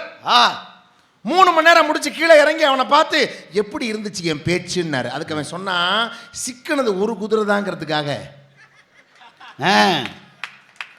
1000 குதிரைக்கு போடுற தானியத்தையும் ஒரு குதிரைக்கே போட்டு தின்னு கொல்ல மாட்டோம்னா. இப்போ வாழ்க்கையினுடைய அர்த்தம் உங்களுக்கு இப்போ இது என்ன சார், அறிவை ஒரு சாதாரண ரசிகன் நினைக்கிறேன் பாருங்க.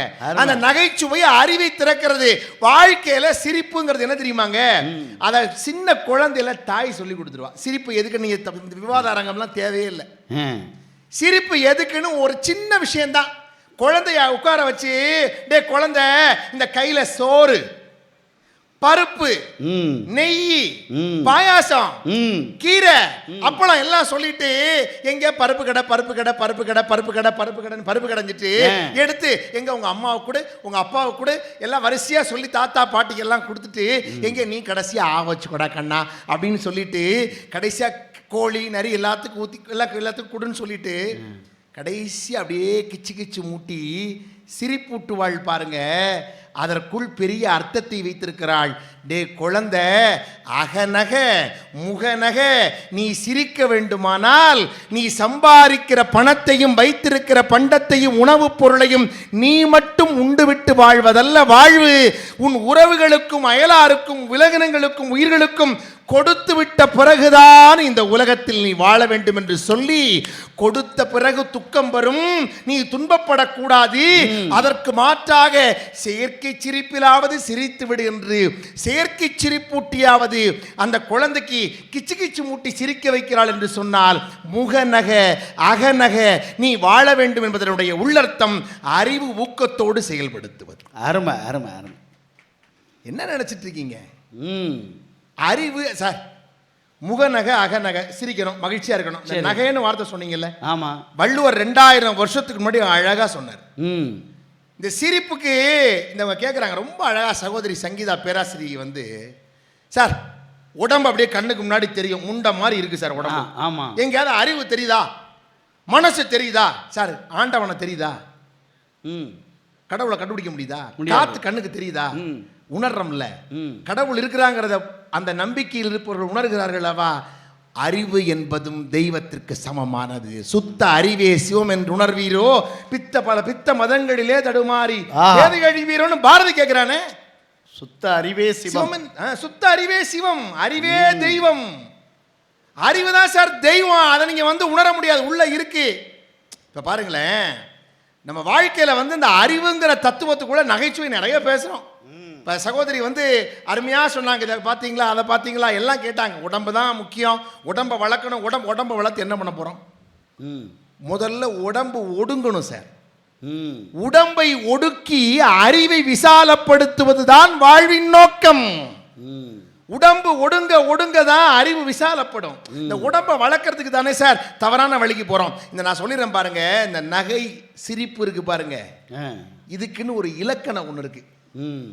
எல்லாத்துக்கும் ஒரு இலக்கணம் தமிழன் போல வச்சவனே கிடையாது சார். நகைப்புக்கு ஒரு இலக்கணம் இருக்கு. என்ன தெரியுமா இலக்கணம்? என்னது?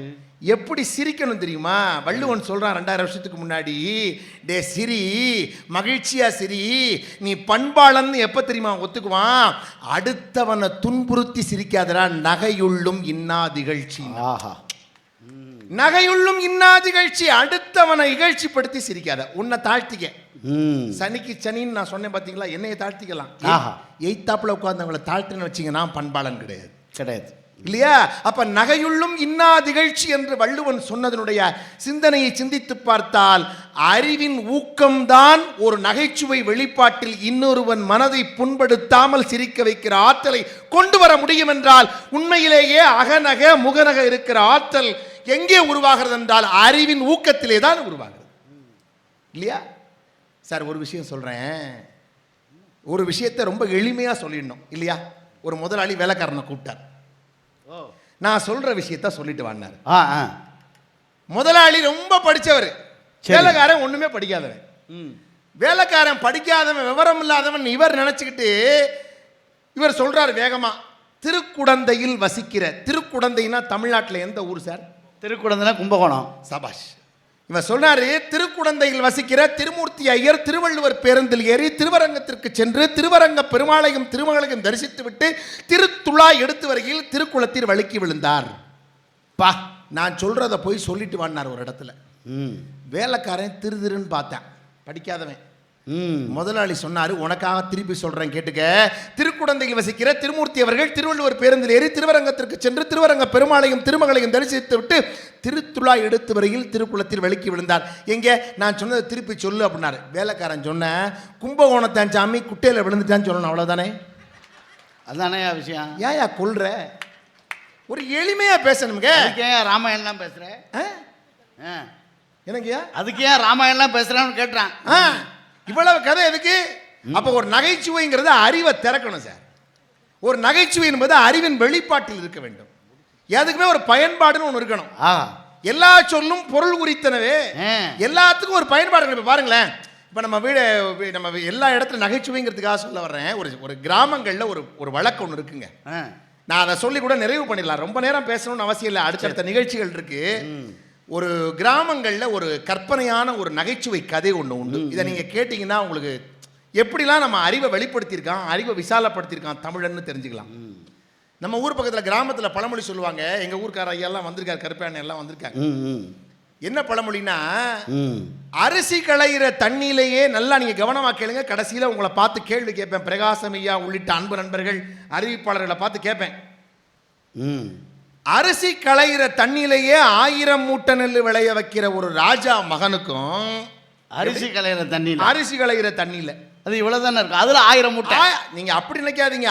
1000 மூட்டை நெல் விளைய வைக்கிற அளவுக்கு உள்ள தண்ணியில தினந்தோறும் அரிசி களைஞ்சு சாப்பாடு வடிச்சு போடுறான். அவ்வளவு பெரிய வள்ளல். அப்படி போங்க, ஏன் சுருக்குறீங்க? கொண்டாந்து சுருக்குறேன், கற்பனையை விரிங்க. அரிசி களைகிற தண்ணியிலேயே 1000 மூட்டை நெல் விளைய வைக்கிற ராஜா மகனுக்கும் யானை தண்டி பெருங்காயம் போட்டு கீரை கடைகிற ராசாத்தி மகளுக்கும் ஒரு ஊர்ல கல்யாணமா. பெருங்காயம் கீரைக்கு இத்தினூண்டு போட்டாலே, கொஞ்சமா போட்டாலே வாசம் வரும். யானை தண்டி பெருங்காயம் போட்டா அவ எவ்வளவு கீரை விளைவிப்பா, அதை எப்படி சமைப்பா, அதுக்கு எவ்வளவு காய்கறி, அப்ப குழம்பு எவ்வளவு பேருக்கு, அப்ப சாதம். கற்பனைக்குள்ள போங்க, எல்லாரும் ஒரு கற்பனை உலகத்துக்குள்ள சஞ்சரிங்க. இதாங்க கிராமத்து நகைச்சுவை. அறிவின் ஊக்கம் சொல்றான் பாருங்க. அரிசி களைகிற தண்ணியிலேயே 1000 மூட்டை நெல் விளைய வைக்கிற ராஜா மகனுக்கு யானை தண்டி பெருங்காயம் போட்டு கீரை கடைகிற ராசாத்தி மகளுக்கும் ஒரு ஊர்ல கல்யாணமா. அதுக்கு விறகு எடுக்கிறதுக்காக 4000 மாட்டு வண்டியில போயிருக்காங்க. 4000 மாட்டு வண்டி 4000 மாட்டு வண்டியில போயிருக்கான். அப்ப ஒருத்தன் போய் முன்னாடி போன மாட்டு வண்டிக்காரன் ஒரு விவசாயிட்ட போய், ஐயா இந்த மாதிரி அரிசி எழுதுல 1000 மூட்டை விளைக்கிற ராஜா யானை தண்டி பெருங்காயம் போட்டு சாத்தி மகளுக்கு விறகு எடுக்கிறான் சொல்லி விவரத்தை புறம் சொல்லியிருக்காங்க. சொல்லி முடிச்சாரு. அப்ப அந்த விவசாயி என்ன பண்ணா, பின்னாடி இருந்தவனை கூப்பிட்டு, விறகு மண்டியில போய் விறகு எடுத்துறாதரா, இந்த வயல்ல உழுகையில சிக்கிக்கிட்டு இருக்கும் பாரு சுப்பி, அதை அள்ளி கொடுத்து விட்டு இருக்கான். அதை அள்ளி கொடுத்து விட்டதுல 4000 மாட்டு வண்டிக்கு ரொம்ப இன்னொரு 2000 மாட்டு வண்டி கொண்டாந்து, கடைசியா கேள்வி கேட்பேன் ஞாபகம் வச்சுங்க, 6000 மாட்டு வண்டி போயிருக்கு. 6000 மாட்டு வண்டி போனதுல மண் ரோடு பள்ளவு மேடா போயிடுச்சுங்க. 3000 மாட்டு வண்டி முன்னாடி நிக்குது, 3000 மாட்டு வண்டி பின்னாடி நிக்குது. ஒருத்தர் முன்னாடி இருக்கிறவங்க போய் விவசாயியை பார்த்து, ஐயா அந்த மாதிரி அரசியல் கல்யாணத்துக்கு விறகு எடுக்க 6000 மாட்டு வண்டி போக முடியாது நினைக்கிறமையா, நீ இந்த சாலையை வழி பண்ணியான்னு அவன் ரோடை போறதுக்கு வழி பண்றதுக்காக அவன் என்ன பண்ணான், பின்னாடி இருந்தவனை கூப்பிட்டு, டே இங்கே வர்றா, முந்தானத்து 3 பேர் சாப்பிட்டு மிச்சச்சோறு வச்சான் பாரு, அந்த சோறை கொண்டாந்து கொட்டாத. நேற்று ஒருத்தன் சாப்பிட்டு கொஞ்சோண்டு ஒதுக்கி ஓரமாக போட்டான் பாரு, அதை கொண்டாந்து இந்த பள்ளத்தில் கொட்டுருக்கான். அப்போ எவ்வளோ தின்னுட்டு போயிருப்பான் பாவிரப்பானே. அதை பூரா மண்ணில் கொண்டாந்து கொட்டி ரோடு சரியாயிருச்சுங்க. இப்போ இந்த 6000 மாட்டு வண்டியும் தாண்டி போயிருச்சு. இப்போதான் முக்கியமான ட்விஸ்ட். ஒரு பசும்பால் ஆறா ஓடுதுங்க. அதை ஒருத்தர் எடுத்துக்கோ பிடிச்சி பல் விளக்கிட்டு இருக்கான். அவன்கிட்ட போய், ஐயா அந்த பாலாரை தாண்டி போடும், இந்த விவரத்தை பூரான்னு சொல்லி வழி பண்ணியானோன்னு அவன் என்ன பண்ணான், மச்சுக்குள்ள இருக்கிற எந்த பூனைக்குட்டியும் திறந்து விட்டுறாதெல்லாம், நேற்று போட்ட பச்சை பூனைக்குட்டியை திறந்து விட்டா அது ஓடியாந்து வந்து இந்த பாலாரை பூரா குடிச்சு பேசாம போய் படுத்துருச்சு. இப்போ எல்லாம் கற்பனைக்குள்ளே போயிட்டீங்களா. 6000 மாட்டு வண்டியிலையும் பூட்டி இருக்கிற 12000 காளை மாட்டையும் பசி, கடுமையான பசியில ஒரு பெரிய ராஜாளி கழுகு ஒண்ணு வந்து 12000 மாட்டையும் ஒரே கவ்வி ஒரு பெரிய ஆலமரத்தில் இருக்கிற சின்ன கொப்புல கொண்டே வச்சிருச்சு. அப்ப மரம் எவ்வளவு பெருசா இருக்கும், ராஜாளி கழுகு எவ்வளவு பெருசா, அது எவ்வளவு பெரிய கற்பனை. இதுல போய் இந்த மரத்துல கொண்டே ஒரு கொப்புல வச்சிருச்சுங்க. சரி, வச்சோன்னா ஒரு வயசான பாட்டி உட்காந்து 95 வயசு கிழவி உட்காந்து அந்த கொப்புக்கு கீழே உட்காந்து நெல்லு புடைச்சிக்கிட்டு இருந்திருக்கான். அவ என்னடா அது கொப்பு இப்படி ஆடுதுன்னு ஒரே ஒரு நரமுடிய பிச்சு அந்த மரத்தோட அந்த கிளையை சேர்த்து கட்டி வச்சாலாமுங்க. கதை முடிஞ்சிருச்சுங்க. இப்ப நான் கேள்வி கேட்க போறேன். என்ன கேள்வி தெரியுமா, இந்த இந்த கதையிலேயே யாரு பெரிய ஆளு? அரிசி களையிறது நெல் 1000 மூட்டை நெல் வடிக்கிற ராஜா பெரிய ஆளா? யானை தண்டி பெருங்காயம் போட்டு கீரை கடை ராசாத்தி பெரியவளா? இல்ல சோறு விறகு கொடுத்தானே அவன் பெரியவனா? இல்ல சோறு கொட்டி விட்டானே அவன் பெரியவனா? இல்ல பூனையை விட்டானே அவன் பெரியவனா? இல்ல ராஜாளி கழுகு பெரிய கழுகா? இல்ல ஆலமரம் பெரிய ஆலமரமா? இல்ல எல்லாத்தையும் முடிச்சு வச்சாலே கிளவி அவ பெரிய ஆளாங்க? உன்னை கூப்பிட்ட பிரகாசம் தான் பெரியவர். ஐயா உங்களை பார்த்துக்க யாரு பெரிய ஆளு இதுல? சபாஷ்மா, அந்த அம்மா சொன்னாங்க பாருங்க, கிளவிதான் பெரிய ஆளு. எல்லாரும் அப்படித்தான் நினைப்பீங்க. கண்டிப்பா கிளவியும் பெரிய ஆள் இல்ல. உண்மையிலே யாரு பெரிய ஆளுனா, இப்பேற்பட்ட கிளவியை கட்டி மேய்க்கிற கிளவி புருஷன் தான் பெரிய ஆளு. வணக்கம் கிளவி புருஷரே. ஆமா ஐயா, நல்லா இருந்துச்சு. தமிழ்ல கிளவினா சொல்லுண்டு, சொல்களின் அரசனே. சொற்களின் அரசனை. என்னங்கய்யா இப்படி ஒரு அறிவை திறந்து வைக்கிற ஆற்றலுடைய நகைச்சுவையை தமிழ் மண் கொண்டிருக்கிறது என்று சொன்னால் உண்மையிலேயே அகநக முகநக அறிவின் ஊக்கம் என்பதை இந்த சபை ஒப்புக்கொள்கிறதா இல்லையா? அருமை அருமை அருமை. கைதட்டாமல் இருந்த அனைவருக்கும் நன்றி. நல்லா தட்டுங்க, தப்பு இல்லை. வாழ்க்கையில் ஒன்னே ஒண்ணுதாங்க, இந்த மகிழ்ச்சியான இந்த சிரிப்பை வைத்து 2 புராணங்களே உருவாகி இருக்கிறது. ஒருத்தி சிரிக்கக்கூடாத இடத்தில் சிரித்து தொலைத்தாள், அதனால் வந்தது ஒரு காவியம்.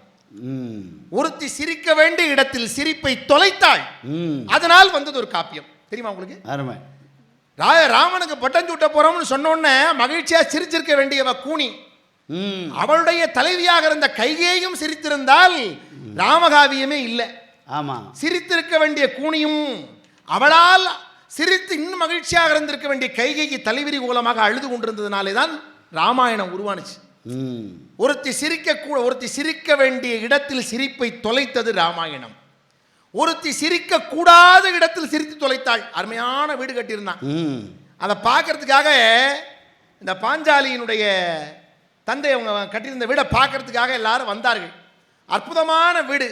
அந்த வீட்டில் தர மாதிரி இருக்கும், தண்ணி மாதிரி இருக்கும் தர. இது தெரியாம இந்த துரியோதனன் வந்து வழுக்கி விட்டான். இதை பார்த்து மாடத்திலிருந்து சிரித்தாள் பாஞ்சாலி. ஆகா, இன்னைய பார்த்து இவ்வளவு பேருக்கு முன்னாடி நான் என்னுடைய ஆடை விலகியதை பார்த்து சிரிச்சு இல்ல, எல்லாருக்கும் முன்னாடி உன்னுடைய மானத்தை வாங்குறேன்னு முடிவு பண்ண அன்னைக்கு ஒருத்தி சிரிக்க கூடாத இடத்தில் சிரித்து தொலைத்தாள், அதனால் வந்தது மகாபாரதம் என்று சொன்னார்கள். ஆறுமை. அப்ப அறிவோடு சிரிக்கணுங்க. எந்த இடத்துல நம்ம எப்படி செயல்படணுங்கிறது இருக்கு இல்லையா? அப்ப முகநக அகநகன்னா கண்ட இடத்துலையும் சிரிச்சா கிறுக்கும் பாங்க. அப்ப அறிவோட செயல்படணும். இப்ப நான் ஒன்று சொல்லி முடிச்சிடுறேன். சார் உங்களுக்கு உடம்பு ரொம்ப குறைவா இருக்கு சார், நல்லா இல்லை சார், நான் எவனும் கோச்சுக்க மாட்டான். எவனா கோச்சுக்குவானா? சார் உங்களுக்கு மனசு சரியில்லை சார்னா கோச்சுக்க மாட்டான். யாராவது ஒருத்தரை பார்த்து உங்களுக்கு அறிவு இருக்கா சார்னு கேட்டு பாருங்க, கோச்சுப்பான். ஏன்னா அறிவுங்கிறது அவ்வளவு ஒரு சென்சிட்டிவான விஷயம். அப்ப இந்த முகநக அகநக மகிழ்ச்சியோடு இருப்பது என்பது அறிவு சார்ந்து இருந்தால்தான் ஒரு நகைச்சுவை ஊடகத்தில் வெளிப்படுகிற நகைச்சுவையாக இருக்கட்டும், உள்ள ஊடக கலைஞர்கள் நகைச்சுவையை வெளிப்படுத்துகிற விதமாக இருக்கட்டும், அது அறிவு சார்ந்து அறிவை ஊக்கப்படுத்துகிற தன்மையோடு இருந்தால்தான் இந்த சமூகம் இன்னும் மேம்பட்ட சமூகமாக இருக்குமே ஒழிய இல்லை என்றால் அந்த நகைச்சுவை இந்த சமூகத்தால் ஏற்றுக்கொள்ளப்படக்கூடிய நகைச்சுவையாக இருக்காது. ஆகையினால் வாழ்வில் இன்னும் மேம்படுகிற நகைச்சுவைகளை நாம் கற்றுக்கொள்ள வேண்டுமானால் இந்த நகைச்சுவை அறிவின் ஊக்கத்தை இன்னும் தெளிவுபடுத்துகிற, அறிவை மேம்பாடுடையதாக ஆக்குகிற தன்மையிலே நகைச்சுவை வெளிப்படுத்தினால் இந்த சமூகமே ஆரோக்கியமானதாக இருக்கும் என்று கருதி வாய்ப்பளித்தோருக்கு நன்றி, வணக்கம். அருமை அருமை. அதாவது மிக சிறப்பாக தன்னுடைய அறிவின் மூலமாக கிடைத்த அந்த ஆற்றலை, உண்மையாக சொல்லப்போனால் அவரை நீங்கள் ஆன்மீகம் பேச சொன்னால் 1.5 மணி நேரம் பேசுவார். அவரை கட்டுப்படுத்துறது கஷ்டம். அவ்வளவு செய்திகளை தன்னுடைய சிந்தையில் தாங்கி வைத்திருக்கக்கூடிய அற்புதமான தம்பி தேவக்கோட்டை ராமநாதன் அவர்கள் உண்மையாகவே அறிவுபூர்வமாக ஒரு நகைச்சுவையை செய்து மிக சிறந்த செய்திகளை சொல்லியிருக்கார். ஒரு பெரிய கைத்தட்டை கொடுத்து அவரை வாழ்த்தலாம். அழகாக பேசினார் பாருங்க. அந்த கிழவி இருக்கா பண்ணா நல்ல அந்த கிழவி புருஷன் வந்து பயங்கரமான ஆள் தான் இல்லை? அந்த நகைச்சுவை யோசிச்சு பாருங்க. நம்ம ஊரில் சொல்லுவாங்கல்ல, எங்கள் ஊரில் எங்கள் தாத்தா சொன்னார், 1000 பத்திர கோத்திர மல்லாத்திர கல்லையத்திர பிடிச்சிக்கின்னு சாத்திர, 110 கோத்திர வளைய புத்திர எண்ணெயை புத்திர மசாலாவை ஏற்றுற, தத்தக புத்தக பத்திர ராத்திரியில் கத்துற காலில் மல்லாந்துக்கிற. ஏதாவது விளங்குச்சா? இது வரைக்கும் நல்லா தனியாக பேசிட்டு இருந்தேன். அதான் எங்கள் ஊரில் இந்த தத்துவத்துக்கும் மகா தத்துவத்துக்கும் என்ன வித்தியாசம்னு தென்கட்சியார் சொன்னார். கேட்குறவங்களுக்கு புரியலனா தத்துவம், பேசுகிறவனுக்கே புரியலனா அது மகா தத்துவம். ஆனால் இதில் ஒரு விஷயம் இருக்குது. 1000 வருஷம் வாழ்வேன்னுச்சான் மீன், 1000 வருஷம் வாழ்வேன்னுச்சான் ஆமை. ஆயத்திர பத்திர கோத்திர ஆமை இப்படி இருக்க வரைக்கும் ஊந்து போகும். மல்லாத்திர ஒரு கல்லை ஏத்துற பிடிச்சிக்கின்னு சாத்துற ஆமையை அடித்து கொண்டுட்டான் நம்மால். 100 வருஷம் வாழ்வேன்னுச்சான் மீன், 110 கோத்துற வலையை போத்துற எண்ணெயை ஊத்துற மசாலாவை ஏத்துற நல்லா இருக்கிற மீனை பிடிச்சி வறுத்து எடுத்துனான் நம்மால் ஞாயிற்றுக்கிழமை அன்னைக்கு. தத்தக புத்தக பத்திர ராத்திரியில் கத்துற ஒரு தவளை என்ன பண்ணுவான், ராத்திரியில் கிக்கின்னு கத்திட்டு இருக்கும், ராத்திரியில் கத்துற காலில் மல்லாந்துக்கிற ஒரு 2 வீலர் காலம் ஏற்றிட்டு போயிருப்பான். ஒரு மனிதன் எத்தனை ஆண்டுகள் வாழ்ந்தாங்கிறது முக்கியம் இல்லை சார், எத்தனை ஆண்டுகள் மகிழ்ச்சியோடு வாழ்ந்தான் என்பதுதான் வாழ்க்கையில் மிக முக்கியமான விஷயம். அப்போ அறிவு இந்த உலகத்தில் வேணுமா இல்லையா? உண்மையாக சார், அறிவு இல்லாதவனை வச்சு வாழ முடியுமா? எங்கள் ஊரில் 2 முதலாளிகள் இருந்தாங்க. ஒரு முதலாளி சொன்னார், என்கிட்ட வேலை பார்க்குற மாதிரி முட்டா பையன் உலகத்திலே என்ன. எப்படி சொல்கிறீங்க தம்பி, வாப்பா இந்தா 10 ரூபா போய் ஒரு கார் வாங்கிட்டு வாங்கினார். அவன் சரிங்க சாமின்னு போயிட்டான். இன்னொருத்தர் சொன்னார், ஓட்ட இருக்கிறவனோ பரவாயில்ல, ஏன்ட்டு இருக்கவன் இன்னும் அடி முட்டாள், இங்கே வாப்பா நேராக வீட்டுக்கு போ, நான் இருக்கானான்னு பார்த்துட்டு வாங்கினார். சரிங்க சாமின்னு போயிட்டான். 2 பேரும் வாணியம்பாடி பஸ் ஸ்டாண்டில் சந்திச்சுக்கிறாங்க. இந்த வேலைக்காரன் சொன்னால், என் முதலாளி மாதிரி முட்டா பையில கிடையாது, 10 ரூபா கொடுத்து கார் வாங்கிட்டு வர சொல்லியிருக்கானே, நாளைக்கு ஞாயிற்றுக்கிழமை கடை லீவுன்னு தெரிய வேண்டாம் அவனுக்கு. அவன் அதுக்கு இவன் சொன்னான், ஓ முதலாளியாவது பரவாயில்ல மாப்பிள்ள, இங்கேயும் ஃபோன் வச்சுருக்கான் வீட்லேயும் ஃபோன் வச்சுருக்கான். என் வீட்டுக்கு முதலாளி ஒரு ஃபோன் பண்ணி அவன் இருக்கானா இல்லையான்னு கேட்டால் சொல்ல போகிறாங்க, அதுக்கு இந்த வேவாத வெயில என்ன அனுப்புகிறான்டான் நான். இப்போ இவனை மாதிரி ஆளை வச்சு வாழ்க்கை ஓட்ட முடியுமாங்க? இப்போ ஆள் வளர்ந்துருப்பான், அறிவு வளர்ந்துருக்காது இல்லைங்களா? பட்டுக்கோட்டை சொன்னார், ஆளும் வளரணும் அறிவும் வளரணும், அது தாண்டா வளர்ச்சி, உன்னை ஆசையோடு ஈன்றவனுக்கு அதுவே நீ தரும் மகிழ்ச்சி, நானும் ஒவ்வொரு காலம் பூரும் காலம் தரும் பயிற்சி, உன்னரம்போடு தான் பின்னி வளரணும் தன்மான உணர்ச்சி, சின்ன பயலே செய்தி கேளடா அப்படின்னு ரொம்ப அழகாக சொன்னார் இல்லைங்களா? இப்போ எப்பயுமே பாருங்கள், ஒன்றும் இல்லை சார், யதார்த்தமாக சொல்கிறேன், நான் எப்பயுமே பழம் வாங்குவேன் ஒரு கடையில். இந்த பழம் வாங்குறதுக்கு 1 ரூபா போனேன், 1 கிலோ 200 ரூபான்னு சொன்னேன் ஆப்பிள். வாங்கிட்டு இப்படி திரும்பினேன், ஒரு பிச்சைக்காரர் ஐயா அப்படின்னார். ஐயான்னார். சரி இது பிச்சைக்காரருக்கானே ஒரு 5 ரூபா போட்டேன்.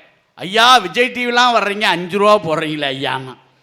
சரி விஜய் டிவியில் வர்றது அவனுக்கு தெரிஞ்சிருக்கு பிறகுன்னு 10 ரூபாயா போட்டேன். ஐயா பேராசிரியர் இருக்கீங்க 10 ரூபா போடுறீங்களே அண்ணா. சார் நம்ம பேராசிரியர் இருக்கிறது அவனுக்கு தெரிஞ்சிருக்கு பிறகுன்னு 20 ரூபாயும் போட்டேன். இந்த கடைக்காரன் அப்படின்னு என்னை பார்த்து சிரித்தான். ஏன்டா கேவலமாக சிரிக்கிறேன், எனக்கு தெரிஞ்சவன் தான் அவன், ஏன்டா கேவலமாக சிரிக்கிறேன்னே. இப்போ எதுக்கு அவனுக்கு 20 ரூபா போட்டிங்கண்ணே?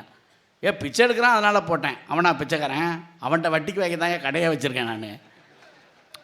இப்போது யோசிச்சு பாருங்க, இப்போ யார்கிட்ட காசு இருக்குது நம்மளால் தெரியுதா சார்? யோசிக்க முடியுதா? இவங்க சொன்னாங்கல்ல வாழ்க்கையில் இப்போ அறிவு எவ்வளோ முக்கியம். அறிவு இருக்கான்னு கேட்டால் கோவப்படுவானே சார். இப்போ அறிவு இல்லாமல் மனிதன் வாழ முடியுமா? அறிவை விரிவு செய்ய அகண்டமாக்கு, விசாலா பார்வையால் விழுங்கு மக்களை அணைந்து கொள் சங்கமமாக்கு, மானுட சமுத்திரம் நான் என்று கூவின் பாரதிதாசன் சொன்னானே. அறிவை விரிவு செய்யணும். அப்போ அறிவுள்ள சமூகம்தான் இந்த உலகத்தின் மிகப்பெரிய சமூகம். அந்த சமூகத்தை நம்ம கொண்டாடணும்னு சொன்னால் அறிவால் நகைச்சுவை வேணும். அதனால தான் ரொம்ப நல்லா. உடம்பு எப்படி இருக்குது? சாதாரண வார்த்தை. உடம்பு எப்படி இருக்குது? உடம்பு எப்படி இருக்கு? அர்த்தம் மாறிடுச்சா இல்லையா? ஒரே வார்த்தை உடம்பு எப்படி இருக்குன்னு கேட்கும்போது மகிழ்ச்சியாக இருக்கு, உடம்பு எப்படி இருக்குன்னு கேட்டால் அர்த்தம் மாறிடுது. அப்போ வார்த்தைகளுக்கு அழுத்தம் மாறிக்கொண்டே இருக்கிறது. அதனால் எப்போவுமே அறிவை விரிவு செய்ய வேண்டும் என்று அவர் பேசிய கருத்தை நாம் குறிச்சிக்கிட்டு ரொம்ப அழகாக அதில் மனக்குறையை நீக்குவது, நகைச்சுவை மனக்குறையை நீக்குவது என்று பேசுவதற்காக வந்திருக்கிறார். ஈரோட்டிலிருந்து நம்முடைய பெருந்துறை பேராசிரியர் நம்முடைய அன்பு தம்பி ரவிக்குமார் அவர்கள். தேசிய நல்லாசிரியர் விருது பெற்றவர். பலத்த கரவசங்கள் மத்தியில் அழைக்கிறேன். உரையாளர் பற்றிய சிறு அறிமுகம். பெருந்துறை கொங்கு வேளாளர் பதின்ம மேல்நிலைப் பள்ளியில் 17 ஆண்டுகளாக முதுகலை தமிழாசிரியராக பணியாற்றி வருபவர். தொலைக்காட்சி சிறப்பு பட்டிமன்ற பேச்சாளர், சொற்பொழிவாளர், தன்முனைப்பு பேச்சாளர், இயல்வாணர், தமிழ் வளர்ச்செம்மல் போன்ற பல பட்டங்களை பெற்றவர். 2022ஆம் ஆண்டில் தமிழக அரசின் நல்லாசிரியர் விருது பெற்றவர். சிறந்த பேச்சாளருக்கான சிகரம் 2012 விருதினை பெற்றவர். தமிழகம் மட்டுமல்லாது இந்தியாவின் முன்னணி நகரங்களிலும் இலங்கை, குவைத், மலேசியா போன்ற அயல் நாடுகளிலும் தம்முடைய தமிழ் உரையினை நிகழ்த்தி வருபவர். பல்வேறு தொலைக்காட்சிகளில் விவாத நிகழ்வுகள், கருத்தரங்குகள், இலக்கிய அரங்குகள் ஆகியவற்றில் தம் இனிய தமிழுரையால் வலம் வருபவர். பணக்குறையே பெரிதென பார்க்கும் உலகில் பணம் பெரிதன்று மனமே பெரிது என்று தன் இனிய உரையால் மனக்குறை நீக்க வருபவர் அண்ணன் ரவி அவர்கள். 3ஆம் ஆண்டு இளங்கலை தமிழ் பயிலும்போது நான் தம்பியாக 1ஆம் ஆண்டு தமிழ் பயின்றேன். ஒரே கல்லூரி மாணவர்கள் என்பதில் பெருமை கொள்கிறேன். அவரை அறிமுகப்படுத்துவதில் மன்றம் அகமகிழ்கின்றது. பரவாயில்லையா, மேலே சூப்பரில் தான் படிச்சுக்கா நீங்க? அது சரி, கணேசர் செந்தமிழ் கல்லூரி அங்கே தான் படித்தாரா? உதிரத்தின் உறவோடு என்னை உறவாட விட்ட தாயே, ஆஹா, உதிரத்தின் உறவோடு என்னை உறவாட விட்ட தாயே, முதிராத மொழியாளே முத்தமிழை நான் பேச முன்னின்று காப்பாய் நீயே, நற்றாயே தமிழ் தாயே என் நாவில் வந்து நடம் புரிவாய் நீயே, எங்கேனும் பிழை இருந்தால் நீ பொறுப்பாய் இங்கு தாயே, தமிழுக்கும் தமிழர்களுக்கும் என் சிறந்தாழ்ந்த வணக்கங்களை முதற்கண் தெரிவித்து அருமை அருமை அருமை. இலக்கியவாதிகளினுடைய, பேச்சாளர் பெருமக்களினுடைய, பாவலர்களுக்கும் நாவலர்களுக்கும் வேடந்தாங்கலாய் அமைந்திருக்கிற வாணியம்பாடி முத்தமிழ் மன்றத்திற்கும் அதனை சார்ந்த அன்பு உள்ளங்கள் அத்தனை பேருக்கும் என் பணிந்த வணக்கங்களையும் இதய நன்றிகளையும் முதற்கண் தெரிவித்து மகிழ்கிறேன். அருமை. போற்றுதலுக்கும் பாராட்டுதலுக்கும் உரிய இந்த இனிய நகைச்சுவை கருத்தரங்கத்திற்கு நெறியாளராக வீற்றிருக்கக்கூடிய குடிமி வைக்காத நாட்டாமையே, குடிமி வைக்காத நாட்டாமையா, சொம்பு இல்லாத பஞ்சாயத்து தலைவரே, மாட்டு வண்டியிலே வந்து நெறியாள்கை செய்யாமல் ஏசி போட்ட காரிலே வந்து நெறியாள்கை செய்ய காத்திருக்கிற உங்களுக்கும் என் பணிந்த வணக்கம். நல்ல வேலை, எட்டுப்பட்டி ராசாவே பட்டாப்பட்டி போட்டையான்னு கேட்டாம. உண்மையாகவே மெத்த மகிழ்ச்சியாக இருக்கிறது. ஒரு இலக்கிய அரங்கத்திலே நகைச்சுவைக்கான ஒரு முன்னிடத்தை கொடுத்து சிரிக்காத நாட்கள் எல்லாம் மனிதன் பிறக்காத நாட்கள் என்று சொல்லுகிற அளவிற்கு பூட்டி கிடக்கக்கூடிய மனித இதயங்களை எல்லாம், பூட்டி கிடக்கக்கூடிய மனித மனங்களை எல்லாம் சிரிப்பு சத்தத்தால் திறக்க வைத்திருக்கிற முத்தமிழ் மன்றத்திற்கு ஒரு ஒட்டுமொத்தமான கைதட்டலை கொடுக்கலாம். உண்மையாகவே நடுவர் அவர்களே நிறைய இலக்கிய சான்றுகளை எடுத்து சொன்னார்கள். ஆமா, இளைய தமிழ்கடல் அன்பு சகோதரர் அவர்களாகட்டும், எங்கள் பேராசிரிய பெருமாட்டி அன்பு சகோதரியாகட்டும், முன்னுரையிலே நீங்களாகட்டும், பல இலக்கியங்களிலிருந்து நகைச்சுவை குறித்த வரிகளை எல்லாம் வஞ்சனை இல்லாமல் மேற்கோள் காட்டினீர்கள். மனதிற்கு மேற்கோள் இல்லையா? மனதிற்கு பெருமளவு மேற்கோள் தேவையில்லை. ஏன் தெரியுங்களா?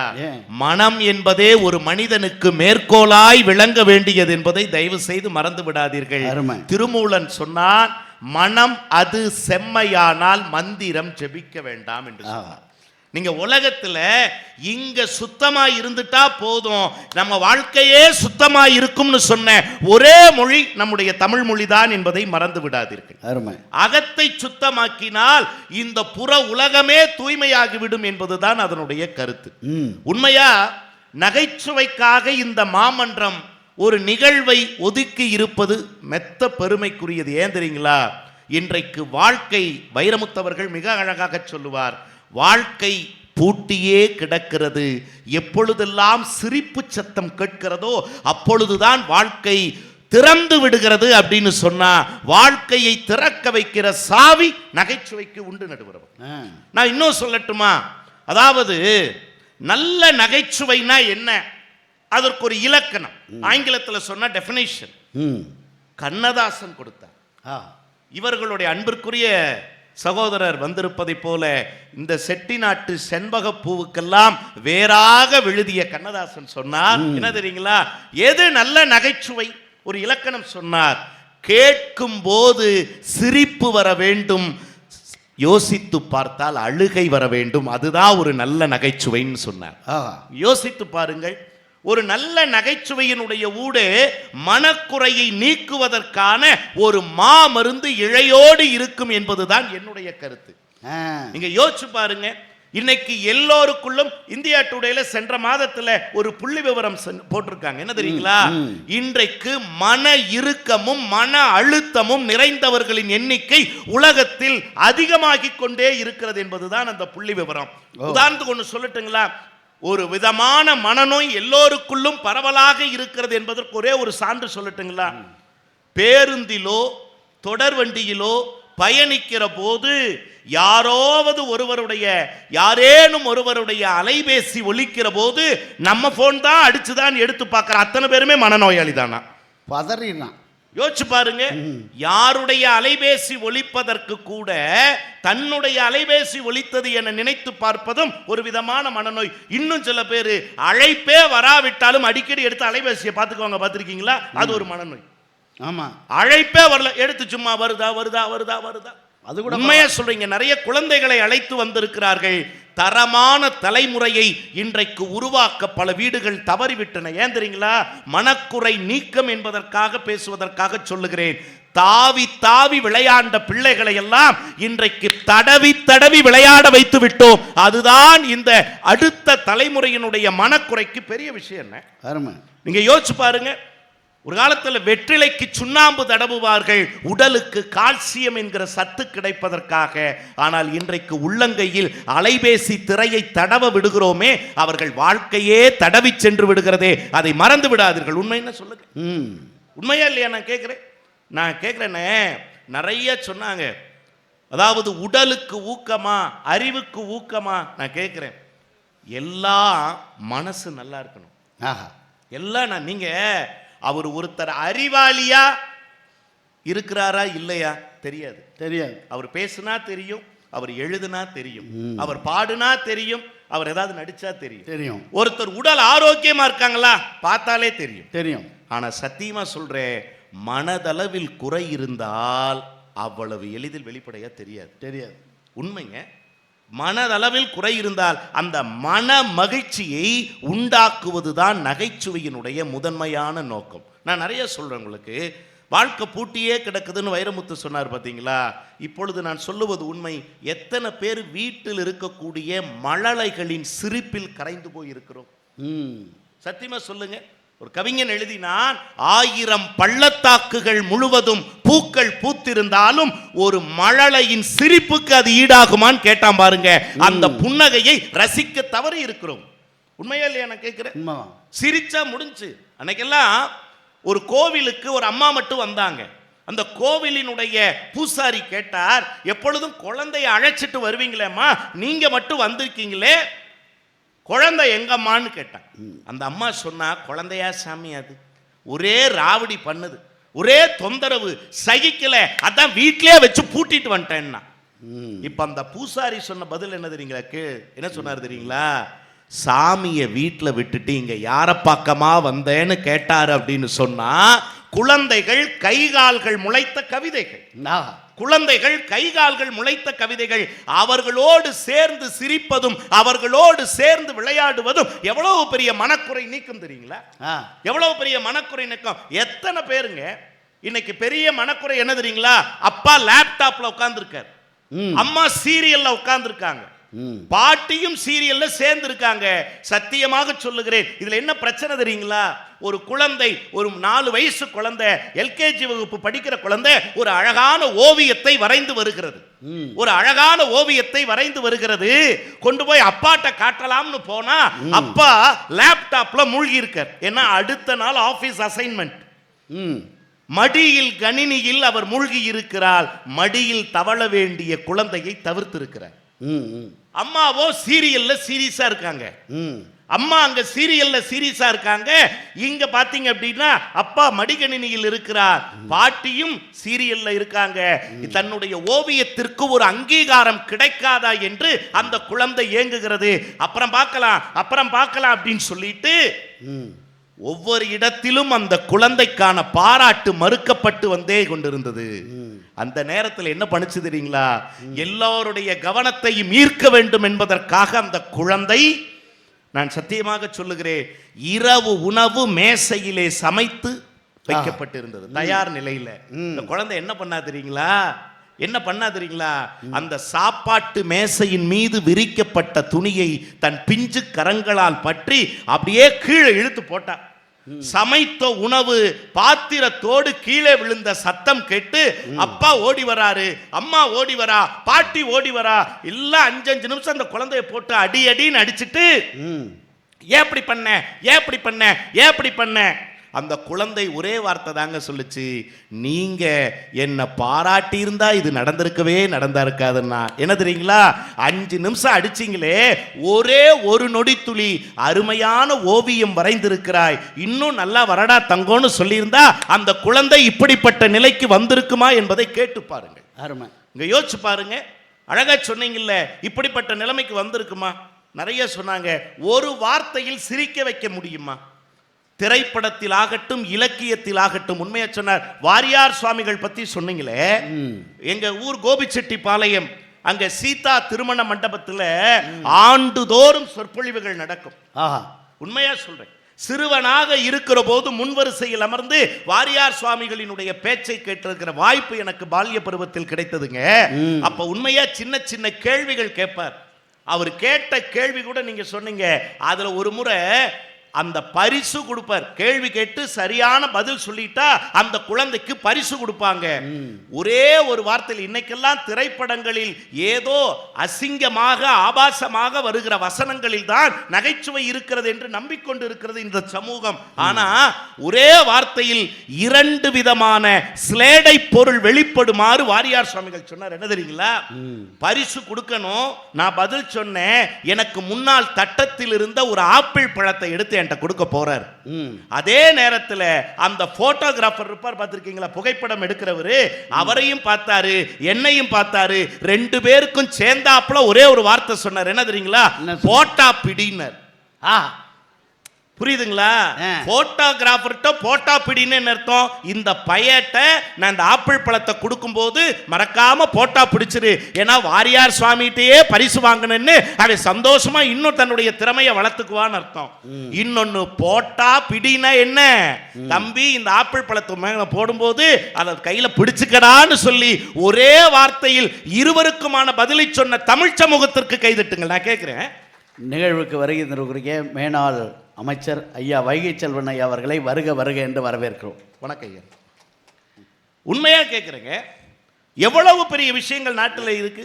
அதுல வேற சொன்னாங்க, நிறைய செய்திகளை சொன்னாங்க. மனக்குறை நீக்கும் என்பதற்கு ஒரு செய்தி சொல்லுகிறேன். வாழ்க்கையில மனக்குறையோடு போராடுவதை போல கொடுமை எதுவுமே இல்லைன்னு, எதுவுமே கிடையாது. ஒரு நீதிபதியிட்ட ஒரு வித்தியாசமான வழக்கு வந்தது. என்ன வழக்கு?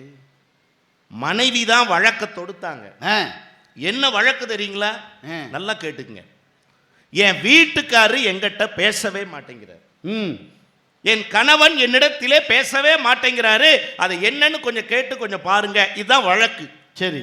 நீதிபதி சொன்னாரு, இதை ஏமா நீதிமன்றத்தில் வச்சு விசாரிச்சுட்டு ஒரு 5 மணிக்கு மேல நீதிமன்ற நேரம் முடிஞ்ச உடனே எனக்கான அறையில உன் கணவரை கூப்பிட்டு நான் பேசி சரி பண்றேம்மா, கவலைப்படாம இருங்கன்னாரு. சரின்னு 5 மணி எப்ப ஆகும்னு அந்த அம்மா காத்திருந்தாங்க. அந்த அம்மாவுடைய கணவரை மட்டும் அறைக்குள்ள அழைச்சாரு நீதிபதி. எப்பா ஏன் இப்படி பண்ற, மனைவியிட்ட பேசினா என்ன பிரச்சனை? அமைதியாவே இருந்தார் கணவர். மனைவிட்ட பேசுப்பா, கட்டிய மனைவியிடத்திலே பேசாம என்னையா? அமைதியாவே இருந்தார்.